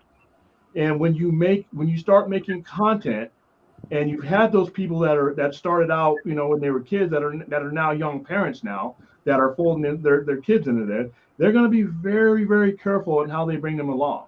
Like I said, if Fox wouldn't have been around, you wouldn't have gotten X-Men, you wouldn't have gotten Deadpool. There would be no Deadpool in the form that we know him now. And there would be no Logan. They just would not have made a movie like that, because they have their demographic that they're solid on. And it's not just Feige making that decision. You got Chapek making that decision. You got stockholders making that decision. And remember a lot of the noise when they wavered from their formula with Eternals and everything else. People were flipping their shit over that. All right, and that's just a content story. On this, until the movie comes out in 2024, I will sit here and say I agree to disagree. It's a business, huh? You're not going to shrink your audience. You don't keep your job by shrinking your audience. But I think what people aren't paying attention to with Marvel right now is they're putting out content for different audiences. Like Miss Marvel wasn't necessarily put out for the MCU fans that are coming, that have been all along. That was put out for a younger audience. They're varying their content. Is what I'm saying. I think you're going to see some changes. I still think you're good. They're varying I still their think content where it's safe for them to do so. Not in the big screen. They're not going to change that. We just look what they. You look at Doctor Strange in the Multiverse of Madness. That's about that. That was softcore brutality. That's as far as you see them go. But the vulgarity that is Deadpool, you're probably going to see a softer version of him. You're going to see shit censored out. Like he won't be. He'll say his jokes. They'll bleep it out. And they'll make a joke out of the censorship. But okay, we're three questions behind with this little tit-a-tat we're having here, William. No. Go ahead, Chris. Oh no, I was just wondering, and it probably adds to that thing is that someone mentioned. Look how they brought back Kingpin and Daredevil on Disney Plus, Disney Five. Oh, I haven't watched the show, so I don't know if that's. I don't necessarily see him as Disney-fied because he's not in it long enough for him to be Disney-fied. Okay, there's in that whole look in the whole of the Hawkeye show, he maybe had 20-25 minutes worth of screen time. Okay, which is not a whole hell of a lot. Like you see him in a couple of scenes, you see him fight Kate Bishop in the finale, and then you see what happens to him at the end of the finale, which we know, of course, didn't kill him. Mm-hmm. But that being said, like you've only had and that's the same with Daredevil too. You've only had Daredevil in like 10 minutes worth of footage in She-Hulk. Okay. I think that Daredevil Born Again is going to get 18 episodes. Okay.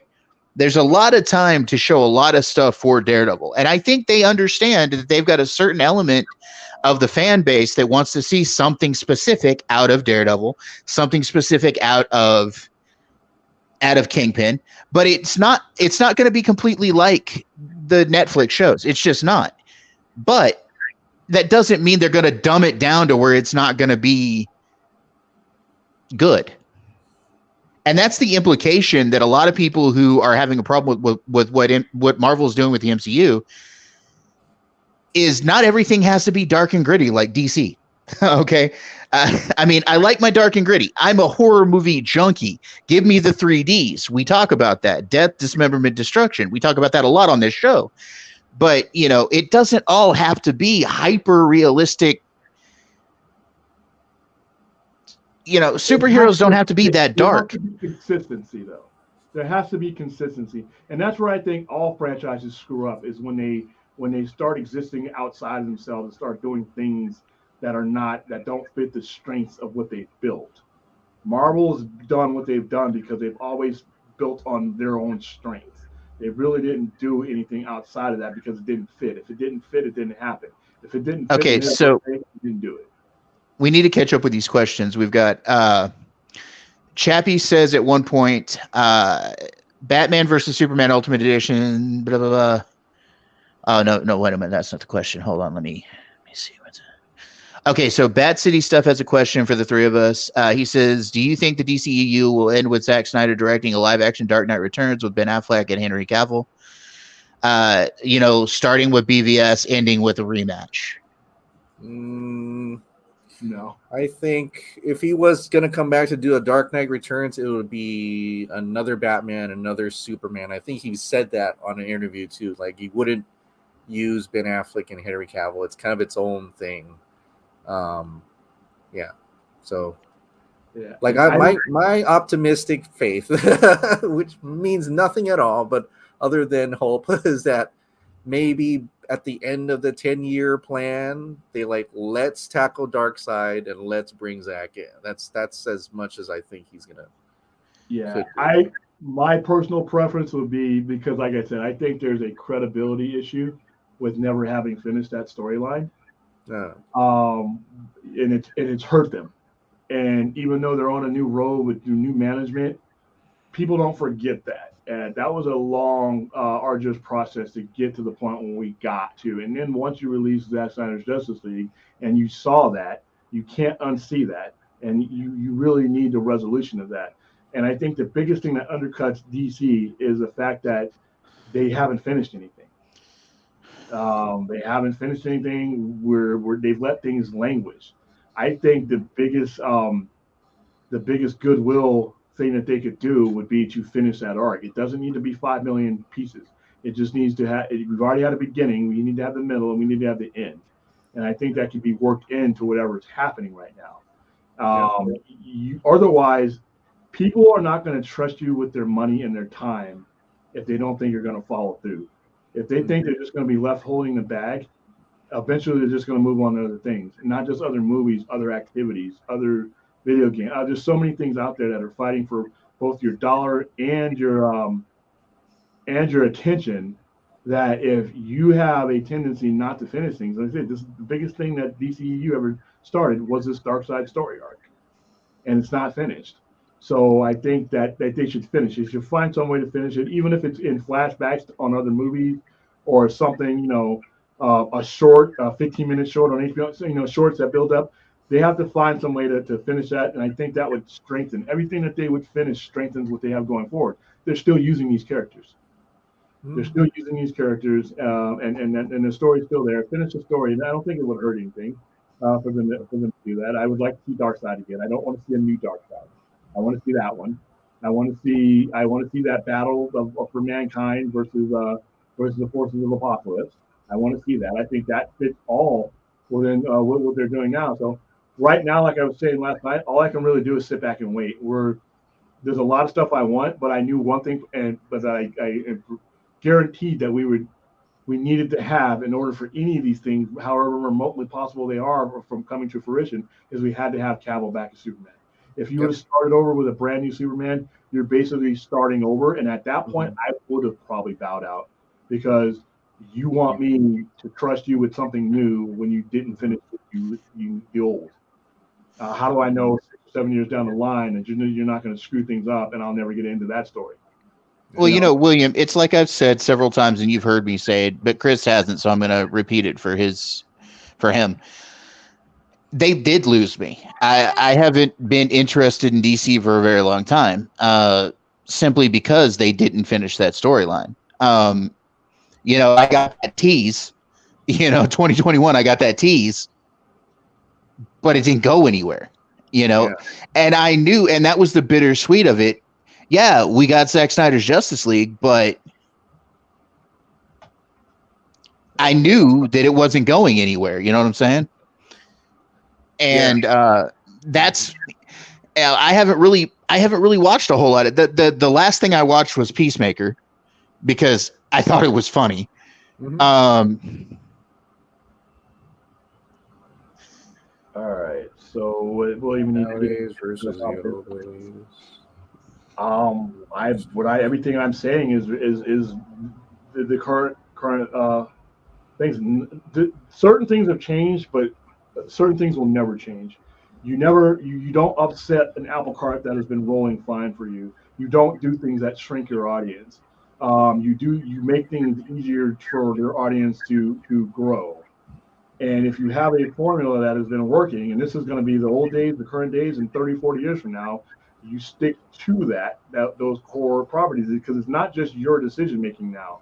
Everybody has a boss.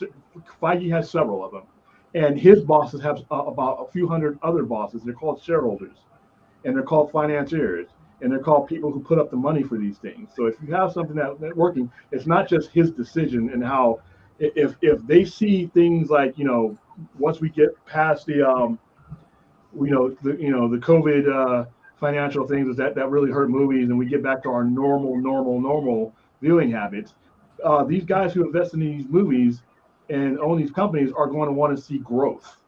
They're not going to want to see you take risks that will, and Marvel in particular, because of the fact that they have so many movies, that how they do business is baked into how they make movies.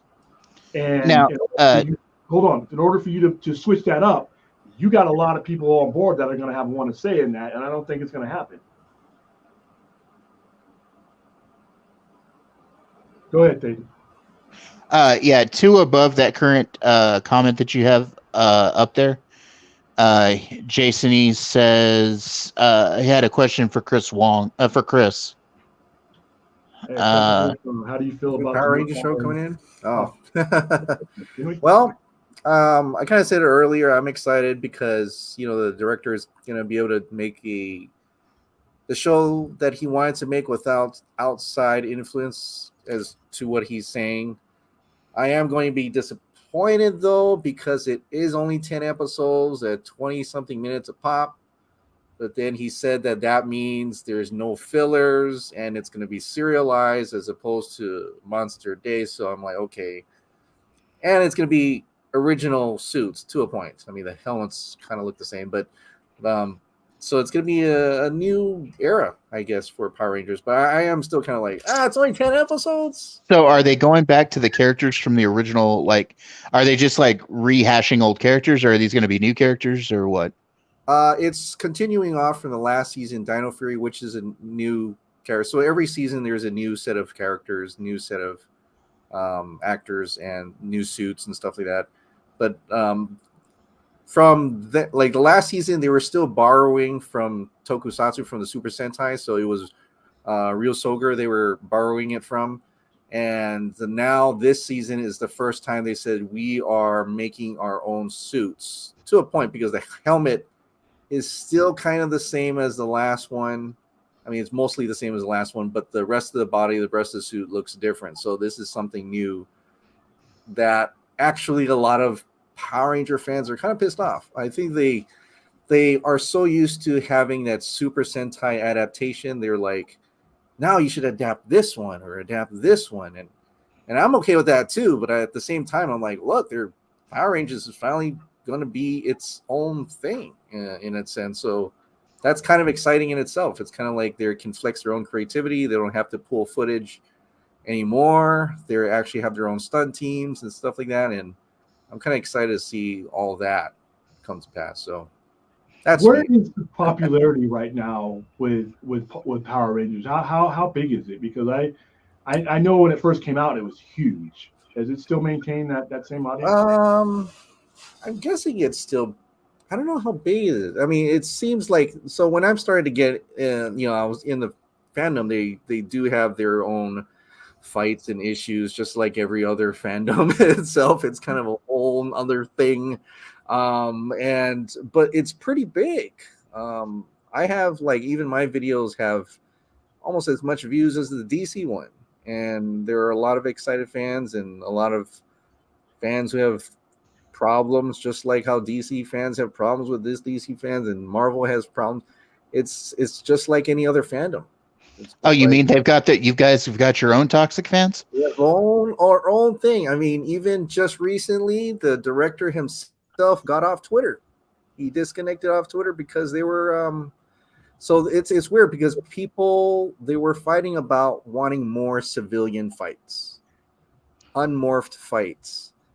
And he was like, well, this is Power Rangers. Yeah, why do you not know that? And I'm like, I get it. There is, and he said, we'll do it if the story needs it, but not because we want to do it. So there was this whole drama, and I couldn't believe it because I was like, I'm watching Power Rangers, and the reason it's like having ninjas without ninja suits. Back then I didn't like that. So it's like, remember those gray things that they would always buddies. There's different enemies now. I mean, they're a lot more serious, and a lot of that hijinks stuff is no longer there anymore. So it's like, I don't know, but so it's aged up a bit. It's aged up a bit, yeah.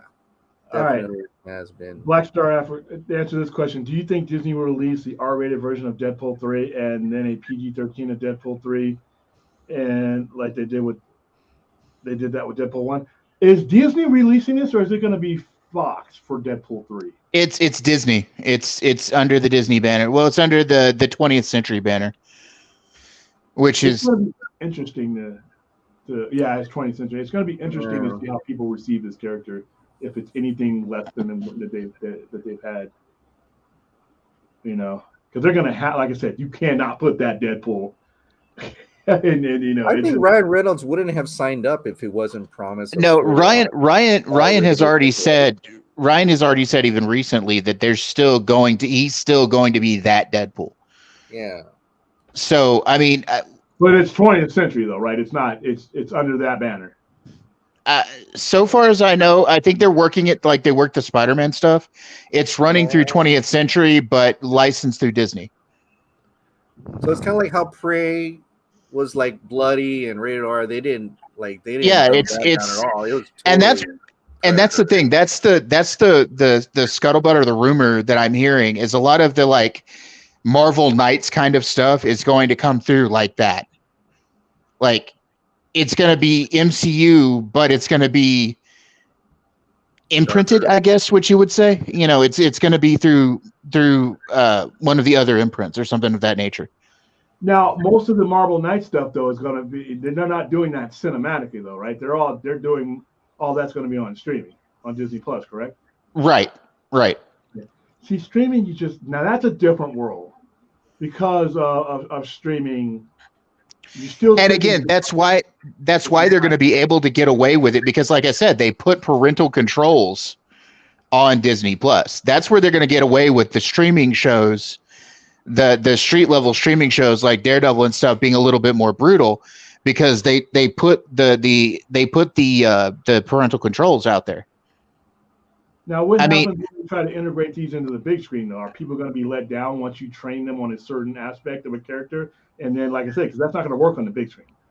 But the first two Deadpools were already kind of rated R, so I think people expect that. Yeah, that's what I'm saying. Well, that's the thing and that's why I think they're going to go through 20th Century and through Ryan's production company to make that, but it's going to be part of the MCU. Wow.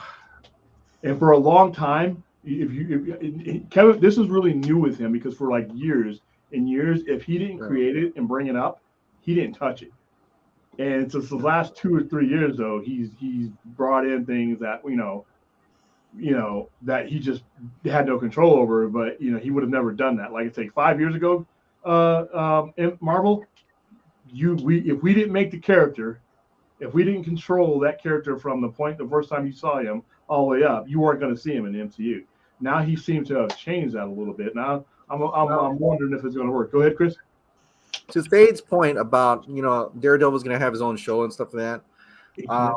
Deadpool 3 with Wolverine will probably rated R everything. But when Deadpool is in another Marvel movie, say Avengers or something, then he'll be kind of like not as R-rated. But in his own movie, he can be that way. And that's what I was trying to get at. In his own movies, he will be what we expect. But when they filter him into other movies, then that's where you're going to have a little bit of a calm down. Now we have Michelle O'Rourke has a couple of questions for Chris about Power Rangers. Oh, okay. Thought Stella was going to bring him up. Can she bring him up? No, she's just fielding them for us because we don't have controls for her yet, William. Remember, we talked about trying to get her some controls so she could. I gotta give Enosh on that. Here we go. Tell story about.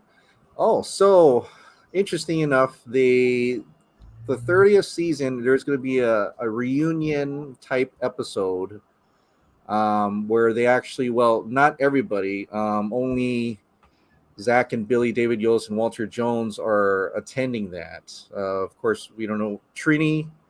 Apparently, Trini's character daughter, not the actual daughter because she died when she was young, but Trini's daughter apparently is going to be in that reunion episode. Tommy is kind of not doing Power Rangers anymore, so not the character but the actor. The actor who plays Jason also has gotten into IRS troubles. So he may not. He was originally going to be. So it's going to be, instead of Jason, it's going to be Rocky. Instead of Kimberly, it's going to be Kat, the Pink Ranger that took the Pink Ranger role after Kimberly in Mighty Morphin, if people are familiar. But also interesting is that the person who plays Billy, David Yost, he's actually writing a script and trying to pitch a Mighty Morphin Power Rangers 8-episode miniseries where they're adults, they have kids, and there is a new enemy and they have to come back together. And so that's a mature adult mini episode series he's trying to pitch to Netflix. So I'm looking forward to that as well. Yeah, thank goodness for Netflix.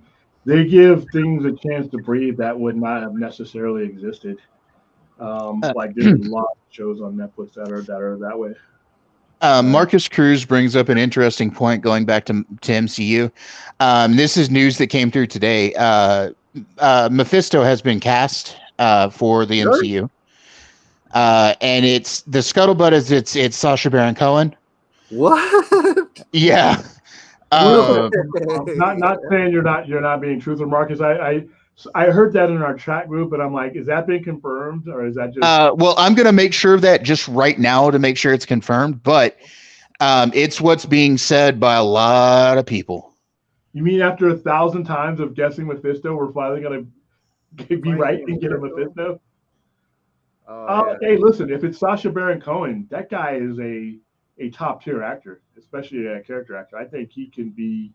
Not a lot of people think Borat, but he's done other things, and he can. Yeah, I I think think, that's true. yeah, once you're an actor, you're an actor. You can, you do. No one's ever asked certain people to do certain things, so we don't really know whether they could be what Looks we like need it's a them to be. rumor.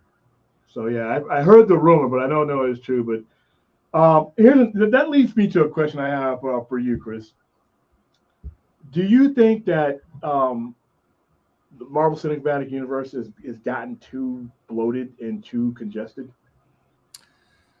Certainly, it seems like the energy has kind of left this, this new era with Eternals and stuff.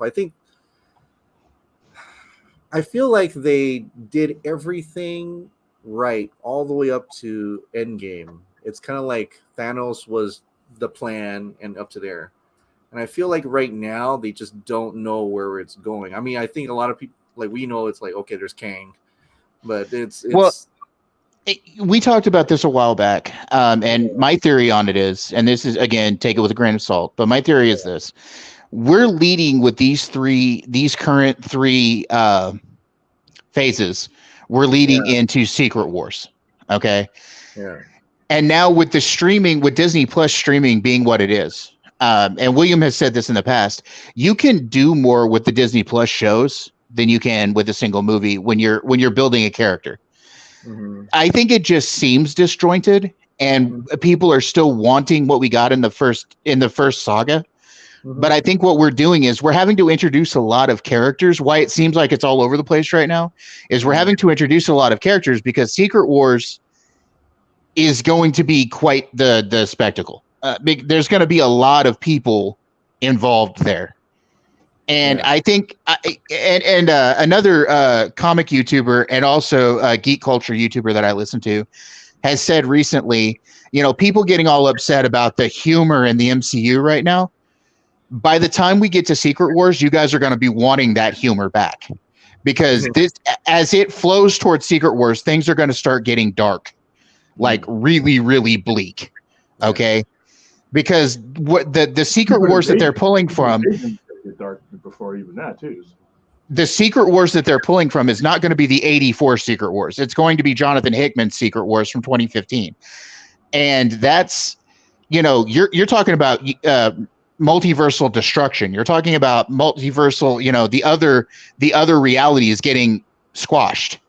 And you're going to have people coming through from those realities. That's probably how Deadpool's going to come through. Is the Fox reality is going to be mentioned, and then it's going to get squished by an incursion. Because you notice they mentioned the incursions in Doctor Strange. So the incursions are becoming a thing. And you're going to start seeing these other universes now that have come back under the Disney banner start getting destroyed and pulling characters in from those areas for the Secret Wars movie. So we're going to have, in effect, for Secret Wars movie, we're going to have, in effect, our own Crisis on Infinite Earths. You're going to see characters that you've loved from other sources die. And the humor is here right now because they're basically puffing us up for they're padding the blow for the ugly that's coming, for the darkness that's coming. Yeah, and see, here's where they got to be super careful because personally, I can go for that direction, but I also know because we do these movies and we do these surveys and we talk to these guys and we talk to other people who talk to them across the nation, is there's just a certain sensibility that their customer has, and I wonder if they're ready for that next level, because there's going to be a lot of things cut and a lot of things done that in a way that just haven't been done since we started this whole thing. So Well, I hope the good thing that comes out of that is, like I said, you find a way to bring the real T'Challa back and stop here's it. my here's my question though, because I consider myself a casual Marvel viewer. Like for me, I don't have time to watch all the shows, and for me, I'm always the questions like, should I be worried? Like if I get to like the Secret Wars, am I gonna understand? Do I have to catch up and watch all the shows when it's easier? In previous phases, is like I just got to watch a movie, just And this that's movie the materialized. So I don't know. that's the thing. And this is something that I ran into on Twitter the other day. Yeah. Right now, the MCU is pick and choose. Okay, you don't necessarily have to catch up with all the shows to get the story. Okay, and what you're going to have is you're going to have a single overarching story, and the Disney Plus shows are going to complement that story, but not necessarily have to be necessary for that story. Yeah, and like I said, I think that what they got to be careful with, because now we're starting to deal with multiple realities. We're starting to deal with alternate dimensions. When you bring in Kang, I love the fact that they're doing this, but I'm wondering how they're going to do it, because he is a very confusing character, even the way that they're planning on doing him. So you really have to prime your audience to make sure, because it could be very confusing. And you could spend most of your time explaining to your buddies that you want to go with this movie. So you say, okay, Kang, Immortus, all these guys are the same guy. Now they originally did him as one linear guy, and now we got these different things. So especially when they're going to take their own liberties to them to do what they need to do. So I think they got another question for us. Yep. This is not working. Okay, question. Dr. Doom is in Wakanda Forever. Secret Wars is going to break everyone. Really? Yeah. Okay. Take this with a grain of salt, because that hasn't been confirmed. But the end credit scene for Wakanda Forever, the leak is that Doctor Doom is going to be the end credit scene for Wakanda Forever, and he's going to be what's pushing Namor. What's causing Namor to go against Wakanda. Now, going back to the Mephisto question from earlier, I did look it up. There's a character in the Ironheart series that's coming called the Hood, who is a mystical character. That is where Mephisto is coming in. The Hood is going to make a deal with Mephisto to get his powers. So he's going to be kind of like the big bad in the shadows for now, I guess, from what's being said. And this is being said, this came from the direct. I remember that article. I do remember that now. The Hood. Okay, so it says here, the Hood is the villain for the show. He's a magic-based character that makes a deal with Mephisto to get his cloak and powers. Originally in the comics, it was Dormammu, but here it's going to be Mephisto. Everybody bought Dormammu in. Okay, whenever we say that, and because obviously Tom Ellis has played the devil, he played Satan, and he played him very well. I think that it all depends on what kind of story that person who's writing that character is going to deliver you. So I could say that I want the guy from Dexter to play Chris Swinson, and it's just joking because we made that joke. One of the forensic guys, and looks exactly like him. But what story am I writing? A comedic story, or am I writing a serious story? Am I writing a story that has physical elements of Chris Swinson? Is he going to have superpowers? Is he going to be a grounded Chris Swinson? Well, it all depends. That's going to determine what kind of person I get to play your character. So if I say I want this person to play Batman in the next Batman movie, I need to know what kind of story that Batman director is writing. If he's making a grittier, grounding one, then the actor you pick, and most people pick actors because of what they've seen them do. And once again, when you have an actor or an actress in front of you and you're a director or a producer, you're running them through the motions. You're seeing things that a fan cannot see. So a director knows what he wants for his script. He knows what he wants for his character, and he sees that in the people that he brings in. all we see is what they've done. So I think it's really hard for fans to cast. I think fans like with the Reed Richards thing, that was kind of cool that they did that. But if you look at most fan casting, it would end up being disasters because we don't know what that person intends for that person. We like just like Mr. Freeze. Like, we think of Mr. Freeze. What do we first think of? We think of a clown with a fishbowl over his head with frost coming through it, right? That may not be what Matt Reeves wants to write. If Matt Reeves wants to write a serial killer guy that maybe uses a device he brings with him to freeze people in a coffin type of deal, now I'm talking about a whole set of actors and actresses that don't necessarily apply to the guy that you're thinking of. So that's really tough. Also, just another thing that I want to throw in from the She-Hulk finale. There is an implied, it was implied very heavily in the scene with the Kevin robot thing that there's a Hulk movie coming. Oh yeah, was there a rumor about World War Hulk or something? Well, the end of She-Hulk, he brought his the Hulk shows up and he has Scar with him, his son. Oh. Now I don't think he's going to be the Scar from the comics necessarily, but he is Hulk's son. Two, she also mentioned the X-Men, and when she brought up the X-Men, like, when are we going to get the X-Men? The Kevin robot goes, "Oh, I can't talk about that." So I think it's going to be quite a while before you get to X-Men. I think, look, they're already sprinkling mutants through right now. I mean, they made Miss Marvel a mutant. They've always had mutants. I mean, you have Quicksilver, you've had Wanda, you've had Wanda's a mutant, yeah, but Wanda's not considered a mutant in the MCU right now. Well, but they'll try to make Namor one. Namor is a mutant. Namor is not a mutant. Namor is a hybrid. Namor is predictable characteristics that come from the union of two different species. They are predictable characteristics. They are not mutations. There is no X gene there, because if a human does an Atlantean, it has the same results all the way across. Date is wrong. He's going to come back and tell you how right he is. Date is wrong. Wow, your 5-year-old is showing, William. Nah, Chris, I'm used to him doing that to me. He does it to me all the time. Yeah, only dumb button. But no,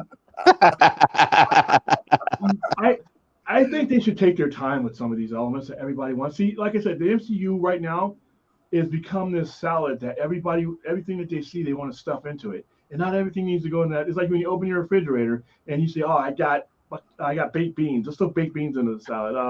I got some ketchup. Let's throw ketchup. Let's throw everything into the salad because we have it and because it's there." My refrigerator looks like that right now. Like, I go to my refrigerator at the moment and I look and there's stuff and I'm like, what am I going to eat? And then I walk away because it's like, nah, I'm good. If you try to make a meal out of all that garbage, you're going to end up with a bad finished product. And they really need to take their time. We don't need mutants right now. We don't need an X-Men right now. We don't need a mutant. No. Well, that's what I was trying to say, William. They're sprinkling them in slowly. Like, there was a mutant in the She-Hulk show. He was I don't know if you saw the episode, Chris, but it's the one where she goes up to Abomination's ranch. Anyway, there's a mutant in that episode. He's in a self-help group. It's really funny, but anyway, they do a self-help group and there's a mutant there. His name is Elakia.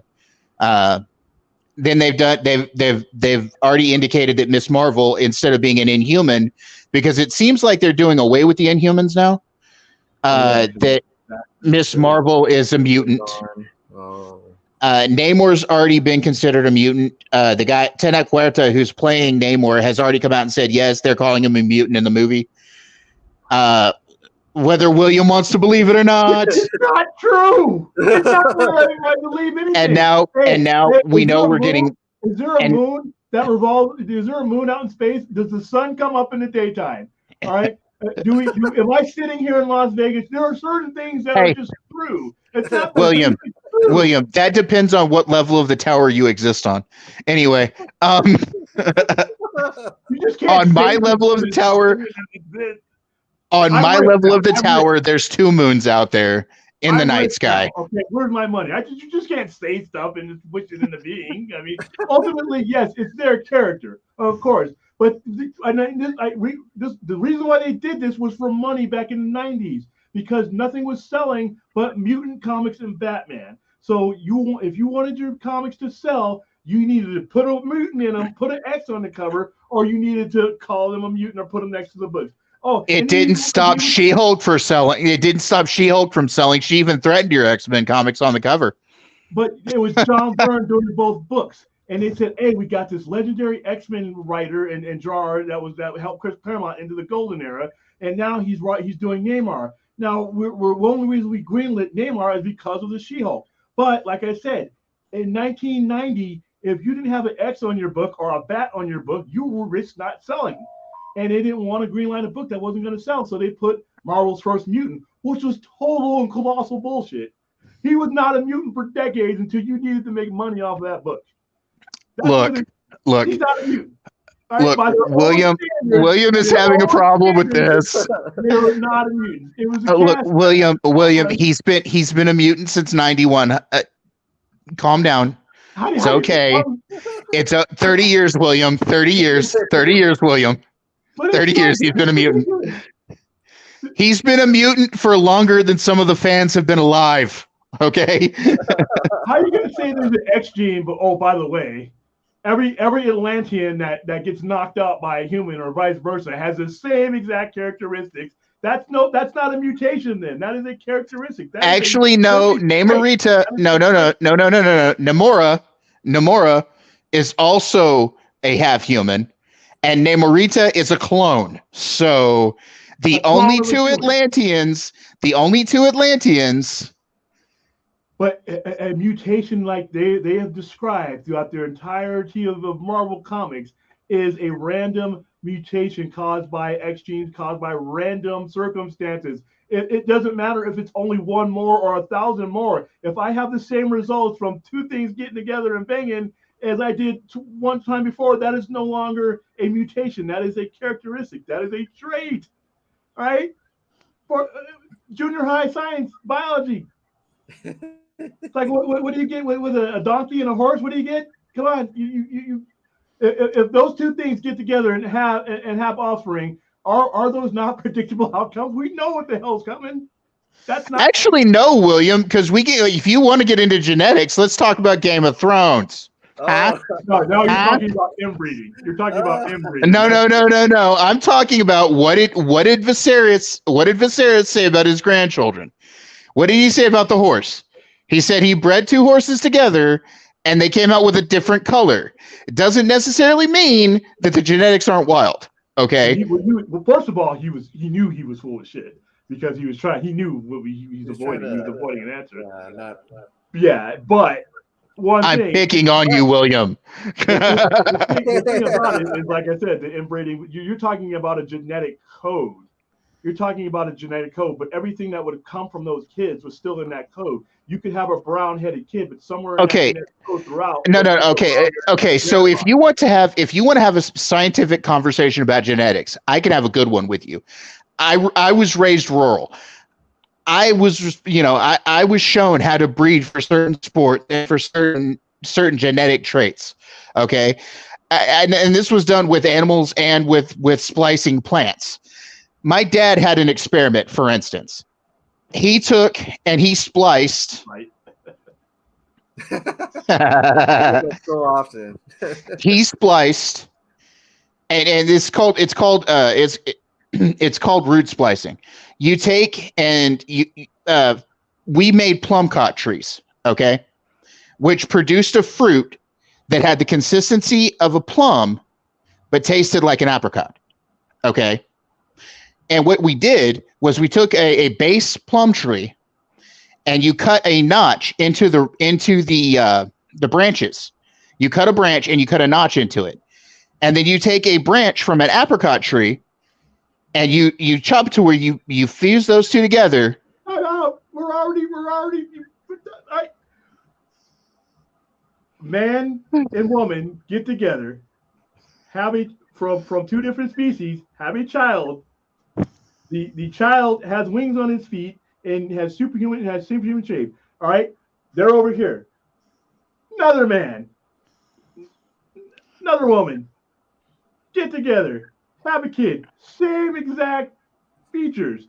That is you're talking about design. You're talking about there's a difference between design and the circumstances of that interaction. Right? There's a difference between designing and genetically engineering something, and then two people getting together. And like I said, like I told you before, if I mated with a Caucasian person, we could pretty much know the characteristics of every child that we're going to have. Not necessarily. Again, not necessarily. No. William. I have a Norwegian uncle who married a Chinese woman. They have 3 children. Their oldest child has Asian features. Their middle child looks Caucasian. Their youngest child. I need to see these kids. Right? I'm telling you, I can point them out. Be like, you're not. Look, dude, you don't always breed true. The genetics is a wild thing. Genetics does not always breed true. Sometimes you have what's called Sometimes you have what's called a genetic throwback, dude. Yeah, those are the rare circumstances. But like I said, if there's a question, if we're on Maury Povich and it's me and there's a white guy and there's a woman and the baby just looks a little bit dark, I think I'm the father. That's just the way it's gonna happen. That's just the way it goes. So, and the moral of the story is Namor wasn't a mutant till Marvel wanted that book not to get canceled. And if you look at 1990, they did it all over the place. Wolverine was popping up in comics that he had no business in, and all kinds of stuff. I'm just telling you, William, 30 years, Namor's been a mutant. Accept it. It's okay. It's okay. It's hilarious. I mean, it's not going to hurt the quality of the movie at all, because I don't think he'd be involved in any type of X story anyway. Because even when they made him a mutant, counterfeit-wise, they didn't involve him. He was never in like X-Men or anything like that. Actually, you're wrong on that, because the early 2000s X-Men used him a lot. I have several trade paperbacks from that time period that he's used in quite a bit. Afterwards, but immediately after calling him a mutant, fraudulently calling him a mutant, they never really used him in there. I mean, if they did it during the Utopia area, they used Namor a lot. Well, they also used him in Black. They also later on, but that wasn't a byproduct of the mutant scam. That was just okay, so we have a question from Marcus Cruz, and I can answer it just really quickly. The unannounced movies before Secret Wars are not exactly known at the moment. One of them is possibly Deadpool 3. The other one we don't know yet. So that's a really easy answer. Deadpool 3 announced already? It's announced, but we're not sure what slot it's going into. It could be one of the unannounced slots. All of that stuff has been uprooted too. And here's another the Blade thing. Really, I didn't realize how much the Blade reshuffled everything, because I guess that's a much more involved. It's like the new Flash, the Blade production. But see, how do you get 6 weeks away from filming and you have these issues? This isn't their first go around with doing it. I expect that for more like the old Hamada regime. That's the kind of stuff I expected from Imrak and Hamada. I don't expect that from you've got 20 some odd movies under your belt. You've been doing this a while. You got a 2-time Academy Award winner in the trenches, and you guys don't have this together 6 weeks before film. That's like tomorrow, basically. So what was the official excuse? Is like creative differences. The same thing whenever a rock band breaks up, or whenever a couple that makes music together, just more creative differences. Okay, I've got a real quick question from Michelle that I'm going to field. From your pictures, hon, you look more like your Irish side. I hope that helps.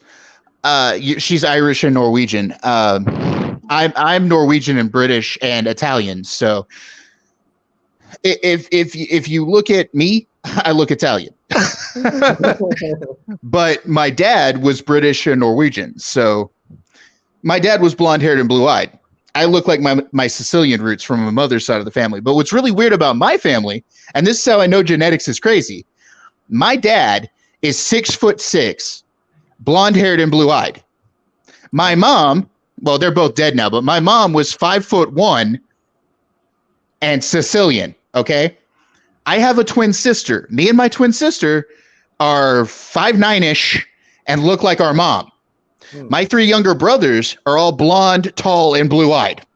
Oh, Okay. Like my dad. Here's what cuts all this down, though. Let's simplify it. Oh no! If I get it on with a Norwegian lady, right? We have kids. I don't have to roll the dice to tell you they ain't gonna be as frosty looking as Actually, William, they could be anywhere from light skin to your color or darker. Exactly. They are going to have a distinguishable dominant feature of me. Yeah, but William, we're discussing Atlanteans and human mutants. Yeah. No, we're not even talking Atlanteans are blue. Exactly. But that is a genetic Namor is white. Atlanteans are blue. Is that a mutation or is that a result? Is that a predictable result? If it's predictable result because we've had more than one person come up with those same exact traits, then it's not a mutation. It's not a random mutation, which is what the whole basis of their story was. That's what was so cool about mutants in the 80s is you had guys that were from to change the whole complementary mutation debate, look at Mystique. All of her children look different. She has an X gene. They're going to. Yeah, and so did Namor's father. The human gene? That's not the X gene. No. Namor's father, Mackenzie, was a mutant. He had a mutant X gene. When in 1990? Actually, no, and I'm about to look this up, and it's something I saw the other day. Okay, whatever they've retconned, like I said, guys, chat room, general public, for everybody who's going to watch this the next 20 or 30 years, just remember, William was right. Namor is not a mutant. They did it for money. That's like saying that, like, I'm 6'7" because I want to be tall. I mean, I'm 6'2". It's just you can't say things and just, you can, but the utter ridiculousness of it. I'm going to see it. I was there when you changed your mind from him just being a normal run-of-the-mill Atlantean to now he's a mutant. And guess what happened 8 months later?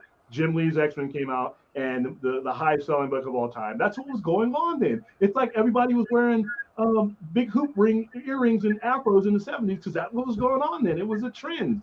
I just can't believe that trend has lasted this long because of the reasoning why it was done had no basis in anything but bullshit and money. That's all it was. It was a financial, and he, like I said, he even gave you a card when your comics came in. Place this book next to your X titles for better sales. They told you they were doing it. So yeah, they can give you scientific all that, but yeah, Namar's not a mutant. All right, so now you got all the genetics in here, and Caden's in here.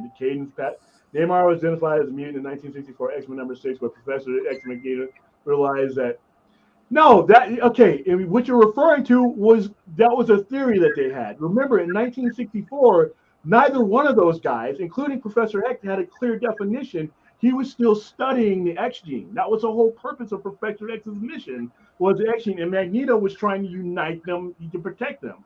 But neither one of them were geneticists. At the point, if anybody would have been able to tell you who a mutant was back then, it would be Apocalypse, who didn't exist until later on. But no, they recognized that he had traits that neither one of his species had. And on the surface of seeing him and only him, yeah, you might think he's a mutant, and that might have been true then. But once you see someone else under the same circumstances that has the same thing, then that is disproven.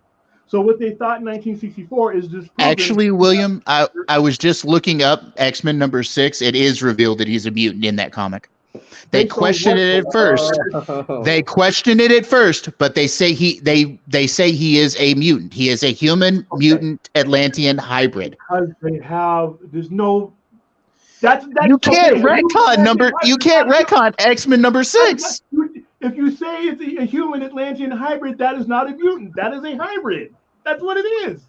They say he has the mutant X gene.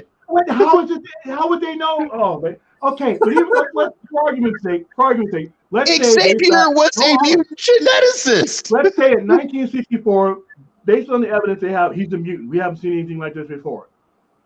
But when you see one other thing that is created under the same circumstances with the same trait, that destroys that. That debunks that. That's like the Earth. We know the Earth isn't flat because we sailed around it and we didn't fall off. But at the time, you thought it was flat. That doesn't make that history. No, they went on that information. But if you have several characters, that's not random.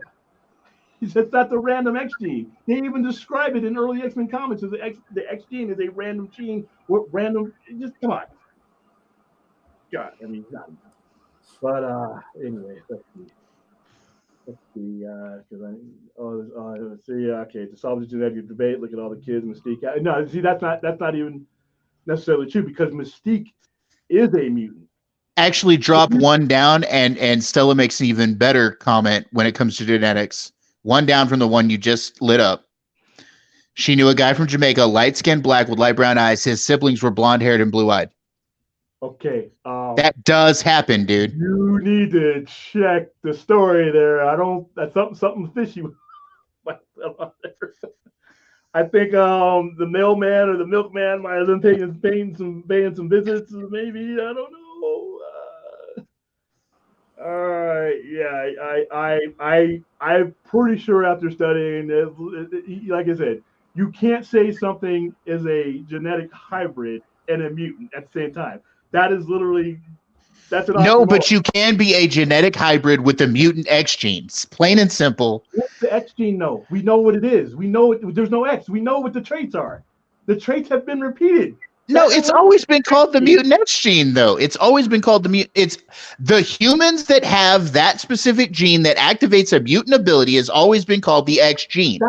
You can be born half Atlantean and human, and the human side of your genetics have the mutant X factor. That is the point that's being made here, William. That's like saying no. Yes. Anyway, let's go in the chat and see if real quick, guys. You wrote it down chat and into a crazy argument, Dave. Okay. Anyway, Chris, I think's got to run. Oh yeah, I gotta run. Sorry, the little one wants me to tuck him in and read him a book, so hey, read him some Stephen pat King. the little guy on the head, tell him good night, read the story, Pop.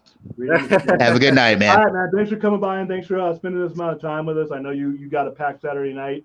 And like I said, feel free if you ever wanted to put anything out, just let me know. I'll have you on. Good meeting you, and I hope to work with you again. all right. It's been cool having you on, man. Thanks, Be bro. safe. All right, Thanks, put that hot dog Take back up.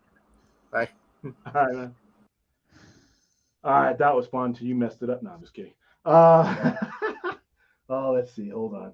Even in 1990, listen, Caden, I can always count on Caden to come fuck things up. Even in 1990, a new solo series began. I know that's the one I'm talking about. Namor the Submariner and the tagline. Yes, that's what started this, Kate. Yeah, I don't know when you came in, but that's what started this because that right there, that is bullshit. The only reason that they did that is because the X-Men books were selling like hotcakes. Anything you put an X on was selling. And the people were changing their titles of their books and adding Y's and X to them, like Young All-Stars. The only reason why it was called Young All-Stars is so they could put them next to the Uncanny X-Men. All right. And like I said, they were, and if you were a Marvel book, they were sticking mutants on everything because that was selling, and they wanted the books to sell.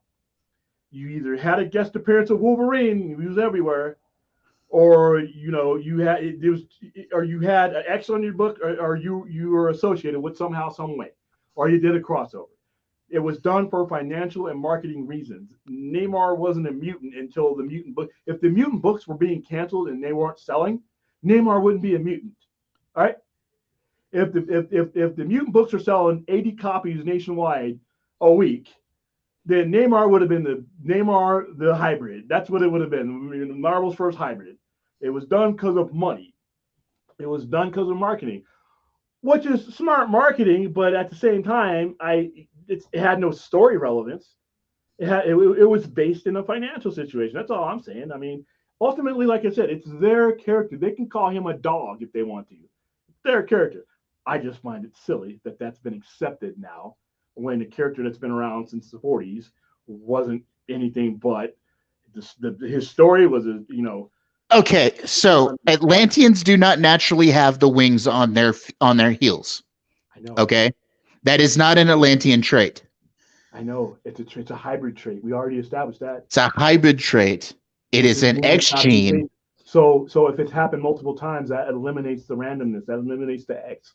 That's not an X gene. That's literally a byproduct of an X gene is a random gene. That's not random. That is the consequences. That is the likely, more almost guaranteed consequences of the union right there. That's not. It's not.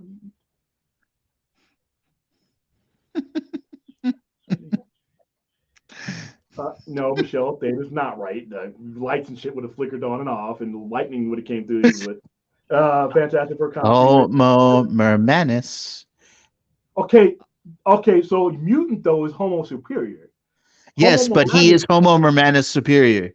Him and Namor are both Homo Mermanus superior.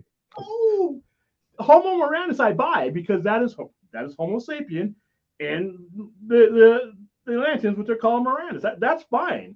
Not a mutant, though. All right, that guy from Jamaica looked like his dad, though. Yeah, okay. All right, no order insurance. You know what? You can, Stella. Damn it! I think I'll time you out. Oh no! During the 60s, Marvel. This is off of Marvel.com.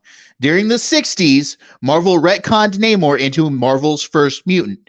We should clarify that Marvel's first published mutant was the ancient Egyptian villain Apocalypse.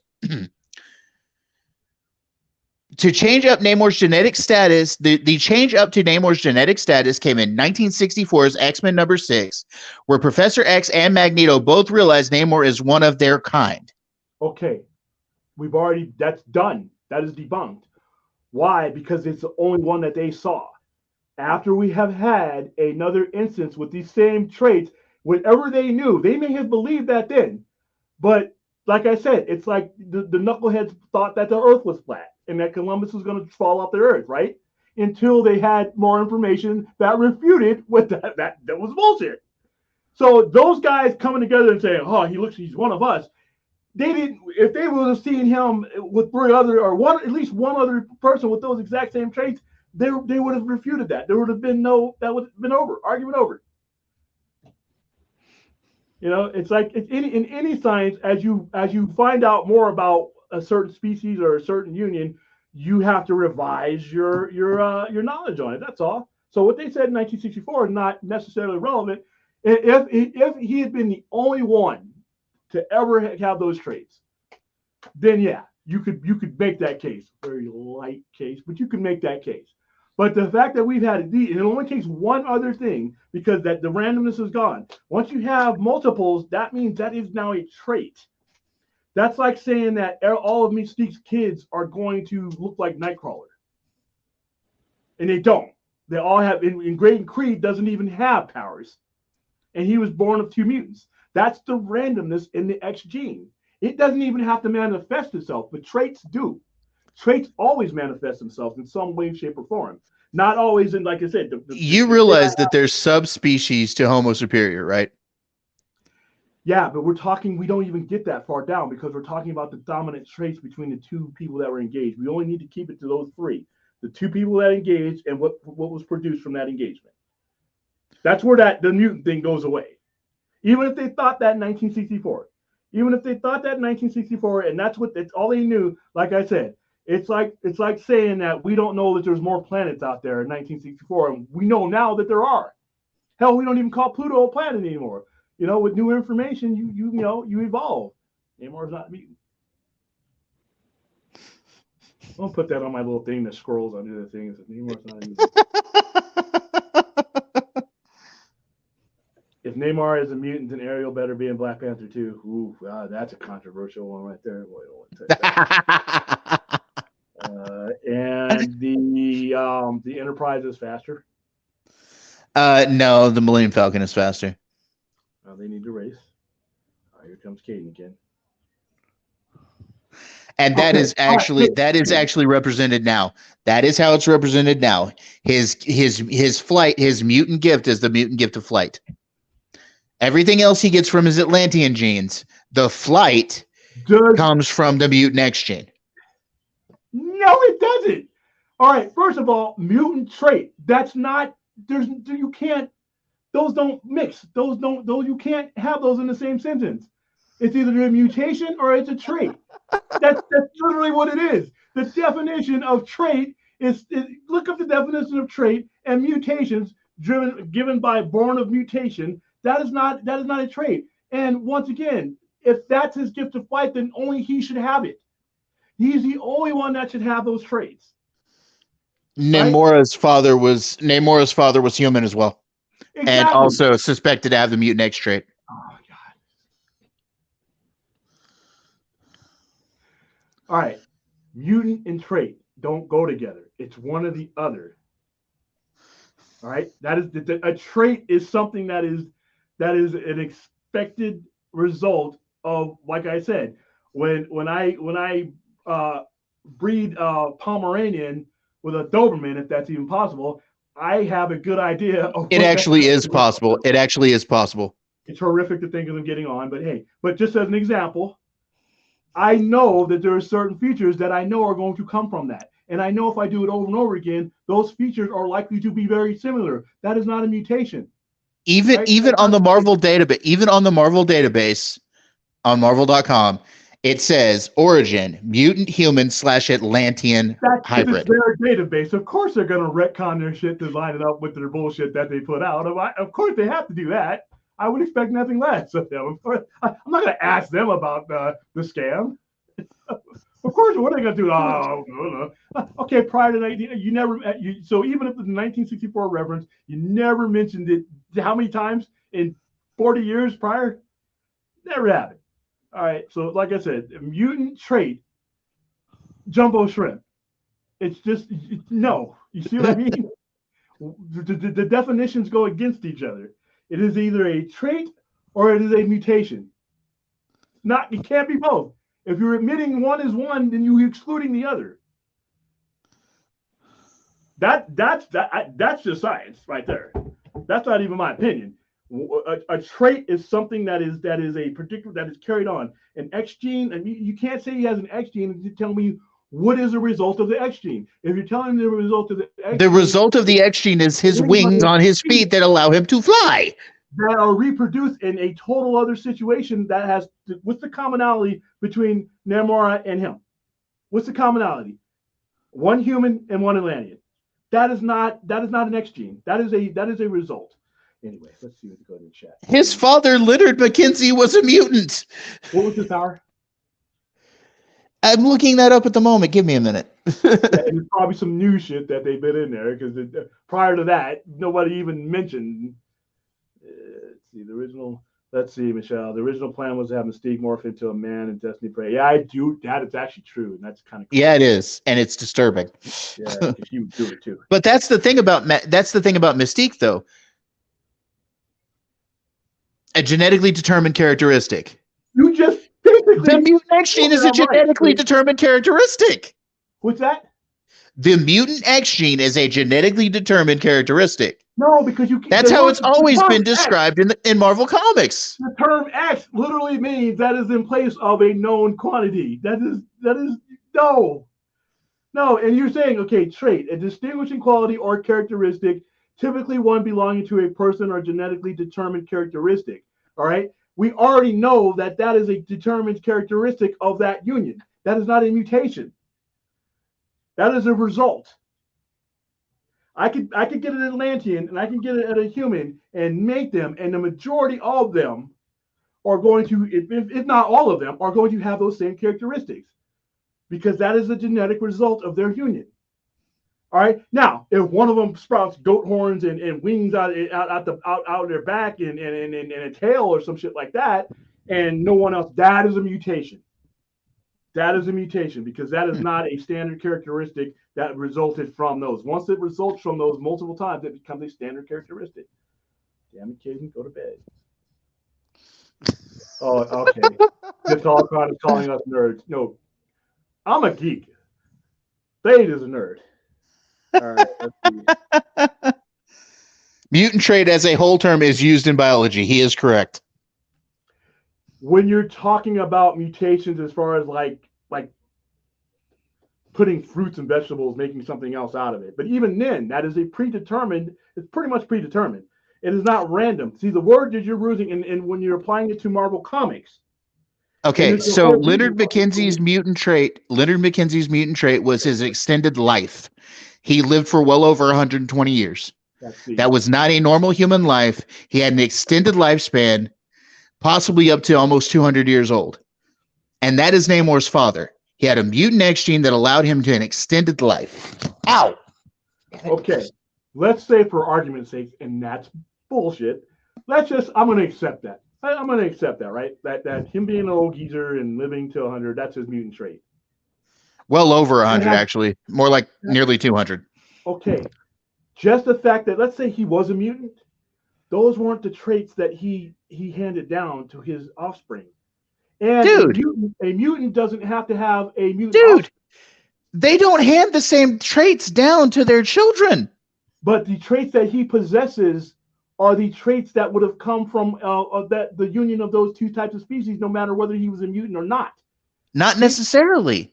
The flight does not come from it happened twice. Ooh. Okay, but then you eliminate that. It only needed to happen more than once. Multiple means more than once. Yeah, what if that's just a thing that happened with their families? How many future children of Jean Grey and Scott Summers were telepaths? Well, their daughter was Rachel. Two. Right? Cable and Rachel. The others had wildly strange abilities. But see, therein lies the randomness. See, I mean, even with the three Summers brothers, even with four Summers brothers themselves, Cyclops had the eye thing going on, the kinetic force from his eyes. Havoc was a solar battery that could fire that energy out of his body. Vulcan, Gabriel, was an energy absorber that could do many things with said energy, cosmic energy he absorbed. Adam, who was a Summers brother by their mother, not by their father, he was half Shi'ar and half human, and still considered a human mutant. All right. So first of all, the Summers brothers, the legit ones, I don't consider Adam. What's his face? Adam X. That can be disputed. That's actually been confirmed. It's actually been confirmed. He is Catherine Summers' son with the Emperor Deken. That is confirmed in the 616 Marvel universe. Well, let's just stick with the three, because now you're entering an alien into one of them, and then you're throwing everything off. Half alien. Let's talk about the three. Vulcan. They all had randomly different powers, even though they were all energy based. They were all different. They were all three different. That is not if Scott Summers' father had three or more kids, and they would probably all have different powers if they had powers. Actually, the mutant trait does not come from the father. The mutant trait in the Marvel 616 comes through the mother's line. That's why all of the brothers, they all got their mutant gene from their mother. Okay, so same thing. If Catherine were to have three more kids, and some of them probably wouldn't all be mutants, but they most likely would have energy, some type of random, but it would be random. Havoc's powers are different from Vulcan. Vulcan's powers are different from Cyclops. But they're all immune to each other's abilities. Well, yeah, because they share the same DNA, and their energy derives from that. So that's perfect, because I that's fine. But that's what Namor is a totally different situation. See, even within that family of mutants, you had the randomness there. So I guess I go on forever, but let's see. Mutation cause trait. Nah, that's not true. Oh, and dude, you don't know which way is up half the time, Beltray. I know. It's not a real contest. I'm only stating with proven scientific fact, and not just scientific fact, what they have established. Now, like I said, once again, they can do whatever they want to. They can say that Namor is a damn giraffe, and he's their character. But all I'm pointing out is that they did it. They didn't do it based on any real substantive story. They did it based on money. They wanted Neymar's book, his number one issue, to sell. That's it. No canon, no nothing. Nothing that they had established by their own rules was he ever a mutant. Money dictated him being a mutant. Them wanting you to put that Submariner number one right next to X-Men because that's what they told you to do so that book would sell. Everybody was trying to get on the same shelf as X-Men. Everybody was adding that X and Y to their name so they could be right next to any U Uncanny X-Men. Oh, maybe I'll put my Unhuman whatever so and so next to this guy because it'll sell. X Factor, Young All Stars, like I said, Young All Stars, all kinds of stuff had the word in it. If they were not a Marvel Comics, but if it was Marvel Comics, you slapped Wolverine on the cover. Wolverine could be in there for a panel, but he'd be on the cover because they wanted that book to sell. And that's okay. So Michelle has a question. No, I do not think particularly that Mystique was a good mother to any of her children. She's a horrible mother. But I will say she did care more about Kurt after a while and Rogue than she cared about the rest of them. Keep in mind, her one human child she tried to murder. Well, he needed to die, though. I'm sorry. But she was planning on murdering Grayson just because he was human. I just read that recently. Let's not forget the fact that he was complete douchebag. He was a member of the Friends of Humanity. Okay. So yeah, let's see. I'm back. All right. Screw you, Belche. All right. So, like I said, stop it, Dayton. I'm mixing your name up with Caden. By the way, Caden looks like a young Lionel Richie. He does. If they did a time jump and we went back to the 70s, like pre-Commodore's Lionel Richie, Caden could walk up to Lionel Richie and be like, I think I might be your kid, man. I need in on some of this money. Dancing on the ceiling, I need my cut. I got bills, I got college. Look at me. And he can make his case. They'd have to do a DNA test, but man, Caden, he even has a semi-fro that Lionel had in 84, man. I saw him the other day. I'm like, that's Caden? That cat looks like Lionel. All right, look at all these wrong people in here. I don't hate Halloween H2O. I think Halloween H2O and some of those just went out. They became other movies. See, some of these movies aren't bad for what they are, but when you put Halloween on them, or you put Hellraiser on them, or you put a certain franchise on them, I have the expectations of them being true to that franchise. Now, if you just take those monikers off of them and make a really good horror movie or a really good slasher movie, that's different. For example, Hellraiser Hellworld. Yeah. Would have been an okay 90s horror movie, late 90s horror movie, if they'd have taken the Hellraiser aspect out of it.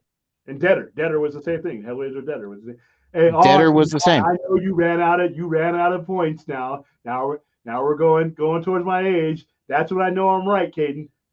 Son of a bitch.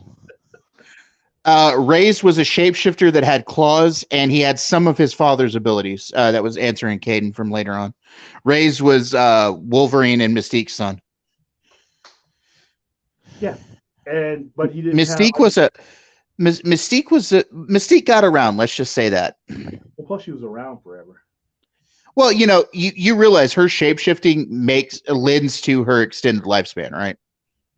She's well over 200 years old. Oh yeah, and her Destiny were always old friends back from the day. Back in the Brotherhood.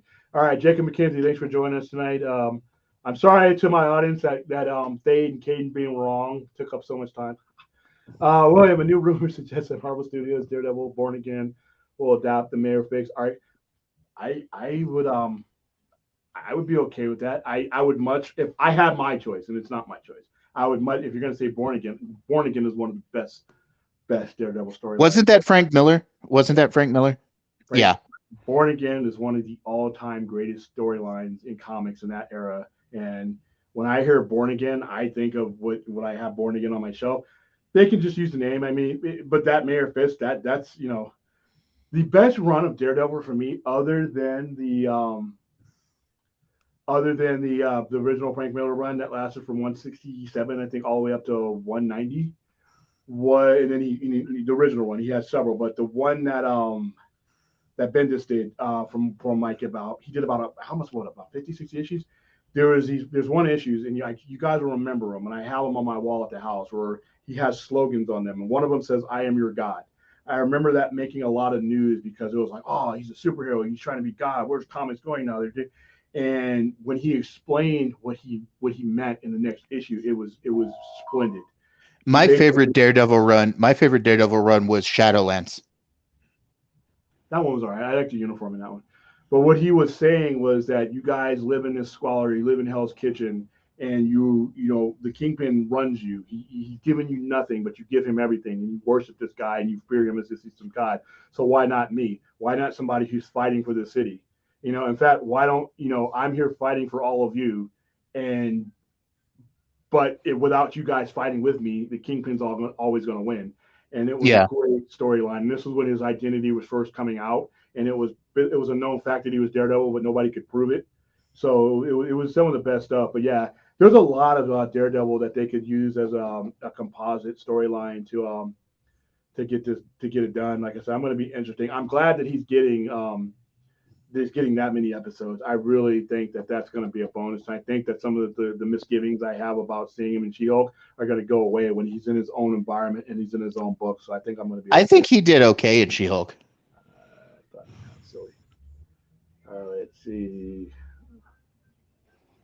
All right, Michelle O'Rourke. I have a question. Mystique is on. Oh, she answered that. Okay. No, she's a horrible mother. She spends most of her life as a terrorist and a horrible person. So, you know, and she. But though she did come around to Kurt and Rogue, like she does honestly care about Anne Marie, and she cares about Kurt now.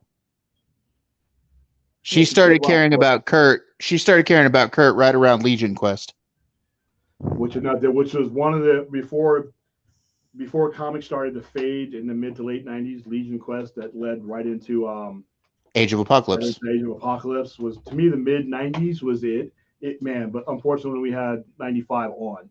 That wasn't necessarily some of the best stuff. And that's, to be honest with you, that's where people ask, well, why did Marvel ever sell Spider-Man and Fantastic Four? Because they were basically near bankrupt at the time. Well, that was because of the comics bust. That was because of all the variant covers and all that other bullshit. Well, no, because those companies like Valiant and all that, they had to downsize and go out. But the problem with Marvel was you had the saturation, which started with the death of Superman. I don't care what people think. What caused the comics bust was speculation, was collector speculation. Yeah, that's the biggest problem. Who drove that though? That the companies drove that though.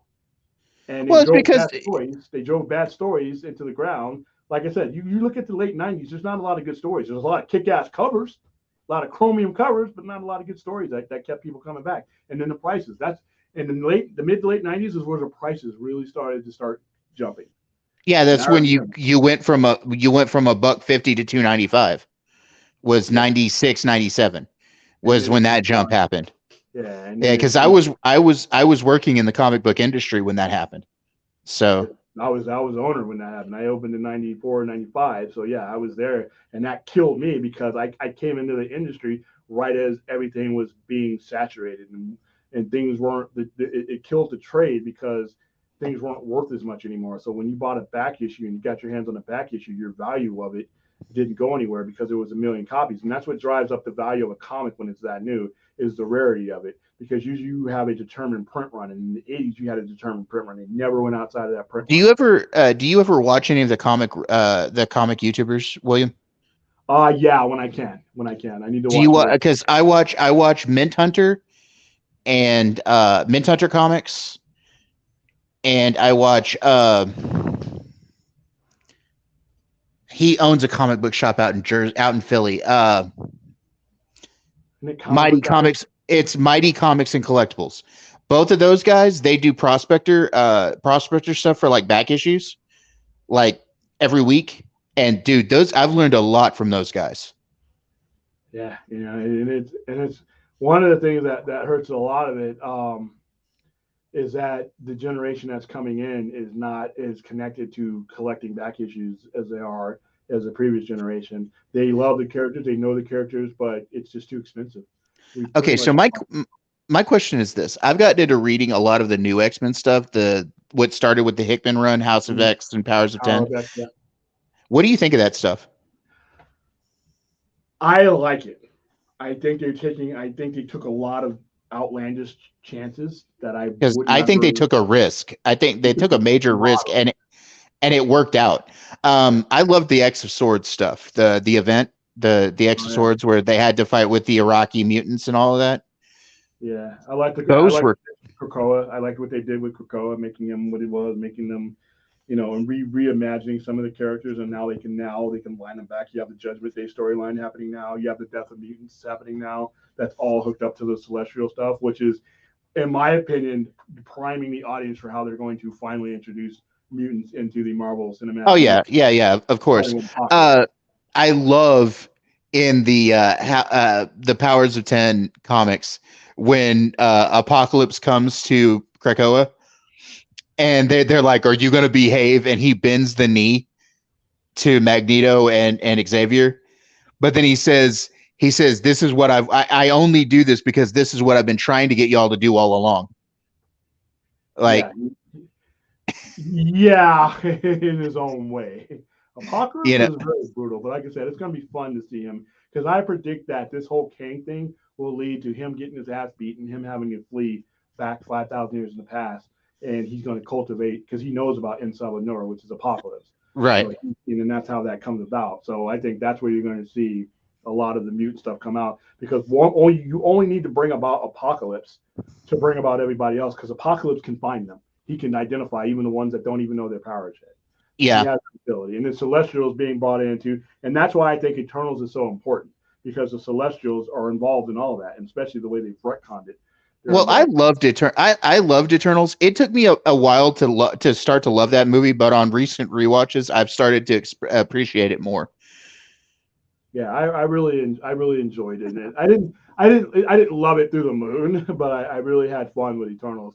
The only thing I didn't like about Eternals was, they took some liberties with the Celestials, and I thought that, okay, you basically brought this mutant Galactus looking thing out in the middle of the ocean and left it there, and nobody gives a fuck about it after how many movies have been released now? Actually, they bring it up in She-Hulk. Okay, I got it. I missed it then. I thought it's when she first finds out about the intelligentsia, she's looking it up on her computer, and she has like a news site brought up, and it has it down over here in the corner. It mentions, is anybody going to talk about the guy in the giant man in the Indian Ocean? They also bring up, there's another headline that says, "Man with claws starts bar fight." Yeah, that's hilarious. I don't think they'll use a lot of that, but the Celestials, like I said, Arishem talking. I that bothered me. The Celestials are gods. We're ants to them. Yeah, but Arishem even talked in the comics, dude.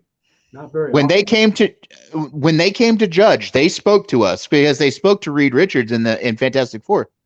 What issue was this? Because I remember the Celestials. I remember when Thor fought them, and their first host came. They weren't talking, and that was something that they explained, because they are beyond our comprehension. We're not worth their time as far as communicating with us. Nothing they had to say we would ever understand and comprehend. So they just didn't. They just came to Judge, and if you got in their way, they're like, "You're a gnat. You're a gnat, and we don't talk to gnats." Is basically what they were. Once Celestials start talking to humans, like I said, do you see us talking to cockroaches we're about to step on? No, because we're so far advanced. And that's what they always painted the Celestials as being, is something so mysterious, and something, it wasn't for us to understand what they were doing. If we figured it out, great, but they weren't going to tell us. We're ants. They were literally 2,000 feet bigger than that. They could step on us.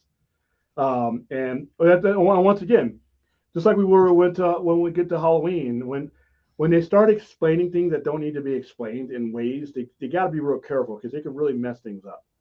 And Arishem talking, I like he could psychically talk to other people and things like that, and I'm like, oh, all right, I'm okay with that. But when you start, I'm going to come back and judge you guys, I'm like, we already know that, dude. That's your whole point of view. Well, I mean, like I said, it didn't happen very bloody often, but every once in a while he would communicate. because it was only Arishem that communicated with humanity. The rest of them didn't. I'm okay with this. Here's when they can take risk on Disney Plus that they cannot take anywhere else because of the things we've talked about before, as far as like being able to put parental controls and making it so that but when you're talking about a movie, when you're gathering the family to go take them to a common place and watch a common thing on the screen, you have less restrictions and control. So when you're doing Disney Plus and any streaming service, the parent has a lot more element of control with their kids are being introduced to and how they want to introduce them to it. When a movie, you're all sitting there and it comes on you. It happens as it happens. Whatever happens on the screen is what you're there for. Whereas if I have a kid, I can stop them from watching Deadpool if I don't think that's appropriate for them. But when it comes to this, another thing that I like with having these on series or these specials like they did with Werewolf by Night is they can take risk, and if they don't work out, there's not $200-300 million of marketing and budget put into it. They can tweak things if they want to come back. If something doesn't work out with a series exactly how they want to, they can tweak it. They can evolve it, especially in a series. The specials are different because when they introduce them in a special, we know we're going to see Man-Thing again. We know we're going to see Werewolf by Night again. They might not be in their own series, but that was an introduction just to let you know, hey, they're here. They're introduced you. But when it comes to series, if you don't like the character in the first episode, if you're willing to give it time, that character might evolve into something you like. Like it happened with Peacemaker. I couldn't stand that character the first 3.5 episodes, but as he evolved and had time to, he actually became something I was interested in. So I'm okay with the specials because, like I said, I think thematically they can take a lot more risk, even if it's just one episode, than they would on the big screen. Like a Werewolf by Night, there's a lot of brutal killing that they wouldn't necessarily put on one of their big shows or one of their big movies like that. Even though they made it black and white so that there was no blood, it was still kind of brutal in how the killing was carried out. But yeah, it's I'm for it. Okay, I can't wait for it. Yeah, I love Oscar Isaac, and he did the best of what he had to work with, but he looked like Professor Ooze or Ivan Ooze or whatever. Yeah. And if there's any strong case to be made for CGI, it's that horrific Apocalypse. I want an Apocalypse that CGI the fuck out of Apocalypse. Do whatever you need to. Give him a good, strong voice, but make him the Apocalypse that is survival of the fittest Apocalypse, not that goofy blue Smurf looking thing that they're in. Yeah, I do love that line though, when he's look upon me, all ye in despair. I was like, ooh. Yeah, they did a good job in trying to portray him, but they came up short. All right, Arishem only talked to the chosen eternal sorcerer or Ajax. Yeah, but I don't recall him even talking to them. I think he did that. I was just looking that up. I actually saw several panels where he would only speak to specific people. Like he would speak to the Prime Eternal. He spoke to Franklin Richards at one point. He spoke to Reed Richards at one point. But it was only well, what I'm saying is it was only Arishem that would speak of the celestial host. It was only Arishem because he was the judge. And before that, he would judge without speaking. They had a psionic connection to him, a psychic connection to him, the Eternals, because they were his creations or their creations. Same thing with the demons. But they never really spoke until recently, which is kind of cheesy. But that's fine. That didn't hurt the movie for me. I liked it. I liked the Eternals. I liked the characters. I liked all of them. So I had fun with that movie. But it was a different flavor than Marvel was used to giving them. But see, they're basically thinking, you know what? We have the credibility of our audience after all these movies. You guys are just going to take this. All right. Let's see. Yes. Actually, yeah. Apocalypse movie is garbage. Yes, it is. Let's act the Age of Apocalypse, and we can get the voice done by Darkseid. Yeah. Ray Porter. And Ray Porter can just take the job. We're gonna wrap it up, but I did want to bring out one thing because my thumbnail. We talked about Black Adam and we talked about everything on the thumbnail. We even talked about Justice Society to a certain extent, but I was going to go into championship belts, but we've gone our full measure. And one of the things that I wanted to show you guys, because I remember we were talking about this when we go into wrestling. This is the big gold belt. All right, so this weighs about 13 pounds. It's gold plated. Has his nameplate on it right there, Ric Flair. I'll put it up to the camera. The history of this belt is Jim Crockett, because we didn't talk any wrestling tonight. Wow. Jim Crockett got this belt for Ric Flair in February of 1986. This is the belt, and it was on live TV that he got this belt. And this belt, even when Jim Crockett sold to Ted Turner, this was the belt that was widely recognized as the NWA champion, even though it has no, unlike any other federation, it has no brand on it. That's why when you see the WWF, the counterfeit ones, and they have WWE on it, that's because this design was never trademarked. WWE doesn't own this design. They only own the design that has their logo on it. But this one right here, and Ric Flair had his retirement match a couple of months ago. They actually had the first one that he had. It's actually bent at the top, and they never replaced it. And they make molds of it exactly as it was, even with the bent at the top. But yeah, this is a replica belt of the one that you guys see on the thumbnail, and it's the one that's in my my picture, my avatar picture when I go off screen. Oh, hey, William, I wanted to tell you, when Antonio Inoki died the other day, uh, Simon Whistler, who's a big YouTuber, on his channel Highlight History, talked about Muhammad Ali and Antonio Inoki's fight. Yeah, it's groundbreaking. At the time, it was even more groundbreaking than we think now. Now we see like Conor McGregor getting in the ring with boxers like Mayweather, like that. I mean, yeah, he talked about it. He talked about it for like 20 minutes, and it was interesting. I loved hearing about it. It was an interesting story. Dude, the guy in general was probably one of the most enigmatic and interesting figures of all of wrestling. But it talked about how he invented, Japan, the wrestling strong style. Yeah, strong style is what he invented. Yep, and that's a style still being used today, not only in Japan, but there are guys using that style now in WWE. Finn Balor uses strong style. Shinsuke Nakamura, strong style. AJ Styles uses strong style. And strong style is basically a stiff way of working that is not as wavy and choreographed. The motions and everything else are shortened and to give you a realistic punch when you're slapping and kicking and doing a guy. Half of it is real to the point of impact, even though it's choreographed, and that's what strong style is. They were saying he was pretty much single-handedly responsible for the grapple style wrestling going away. Yep.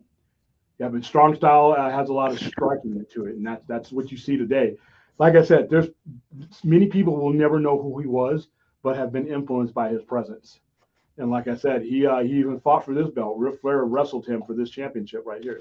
And then now, if you look at this belt and you look at the WWE one, and a lot of people, they only know it from WWE, which is tragic, by the way, because it really doesn't have a place in WWE. You'll see that this is brown. The original strap is brownish red. It turns black, and that's the way I had this one done. I had this one done so that it was the original color that Ric Flair. Now, I've actually held a replica belt like that. I've actually had it like. Yeah, and it's heavy. Oh yeah. It's heavy. That's I'm a big guy. Let me put this up here. I'm a big guy. I'm about 6'2". All right, and this belt is big on me. I keep it in. This is actually one we can sell here. The reason I got it is because it's an item we can actually sell in the store. It's the only because no one owns this design. So we can have this one custom made for people. I can have it if you want your name on here, I could have Thade put on here. I could have Big Daddy Thade put on here. I could have Stella. That's cool. Put on here, and I could have it made to your specs. I've had them made for people that have the silver, that have white diamonds instead of the original red ones. I've had it where it's not dual plated. You can get this is dual plated, and the WWE one. The one that they use in WWE, the big difference, that you're not looking at a pre-WWE one, is WWE is all gold. It's not dual-plated for the most part. They retired that belt, and theirs is more curved, whereas this is a much more flatter belt, and it just looks different. This is the true championship belt. You knew that you were the top guy in the promotion when you had this. So I was going to bring in a heavier conversation because I had more belts and we were going to pull more things up. But having Chris on here, I just didn't want. I wanted to take advantage of having him on the show as much as possible because it's a rarity when I can get guys like that on because of their own streaming schedules. So Right. I wanted to bring that on and show you. So hey, everybody, thank you. Once again, we've achieved our mission. And while I was on here, from the moment I signed on here to the moment I'm signing off, the Los Angeles Dodgers found a way to fuck up in a 111 win season. Jesus. Really? I want everybody fired. I want trades. There must be death. Heads must roll. 3 of the 100-win teams that enter into the playoffs are gone. The only one left are the Astros, who I think are going to go the next round. Damn. But yeah, what a utter waste of the last 7 months. Yay. But I'm so used to them letting me down. If you noticed on the stream, I was only slightly disappointed because I braced my. It was like I'm knowing I'm going to get kicked in the balls by a donkey and just just give it to me. I know it's coming. So thank you, Dodgers, for wasting my fucking time. All right. Nah, I don't want to get it scratched up. I don't want to get Enosh's blood on my belt. It's hard to get out of gold plate. So. All right, yeah, that's what I said when I first got it. Yes, I love it. I just wanted, like I told you, that belt. I could be having the shittiest day, like my Dodgers are, but it's a sports team. I'll get over that. I just look over at my belt and be like, damn, good night. And it's really not mine. It's the store. Somebody can come in and buy that if they wanted to. If I keep it here, so. Yeah. All right, guys. Thanks for coming. Thanks for adding to the conversation, even if half of you were wrong about Namor, including Dave. Thank you, Chris Wong Swinson, for coming over and upgrading the show for me. And it's nice to have one of my YouTube parents on here. We've had them both on here now. And we will see you tomorrow. You got any last words, Dave? Thank you, Chris, for coming on. It was good meeting you, brother. Hope to work with you again. And to our regular audience, love y'all. Be safe. Find peaceful lives. Have a good weekend. See you tomorrow night. Okie dokie.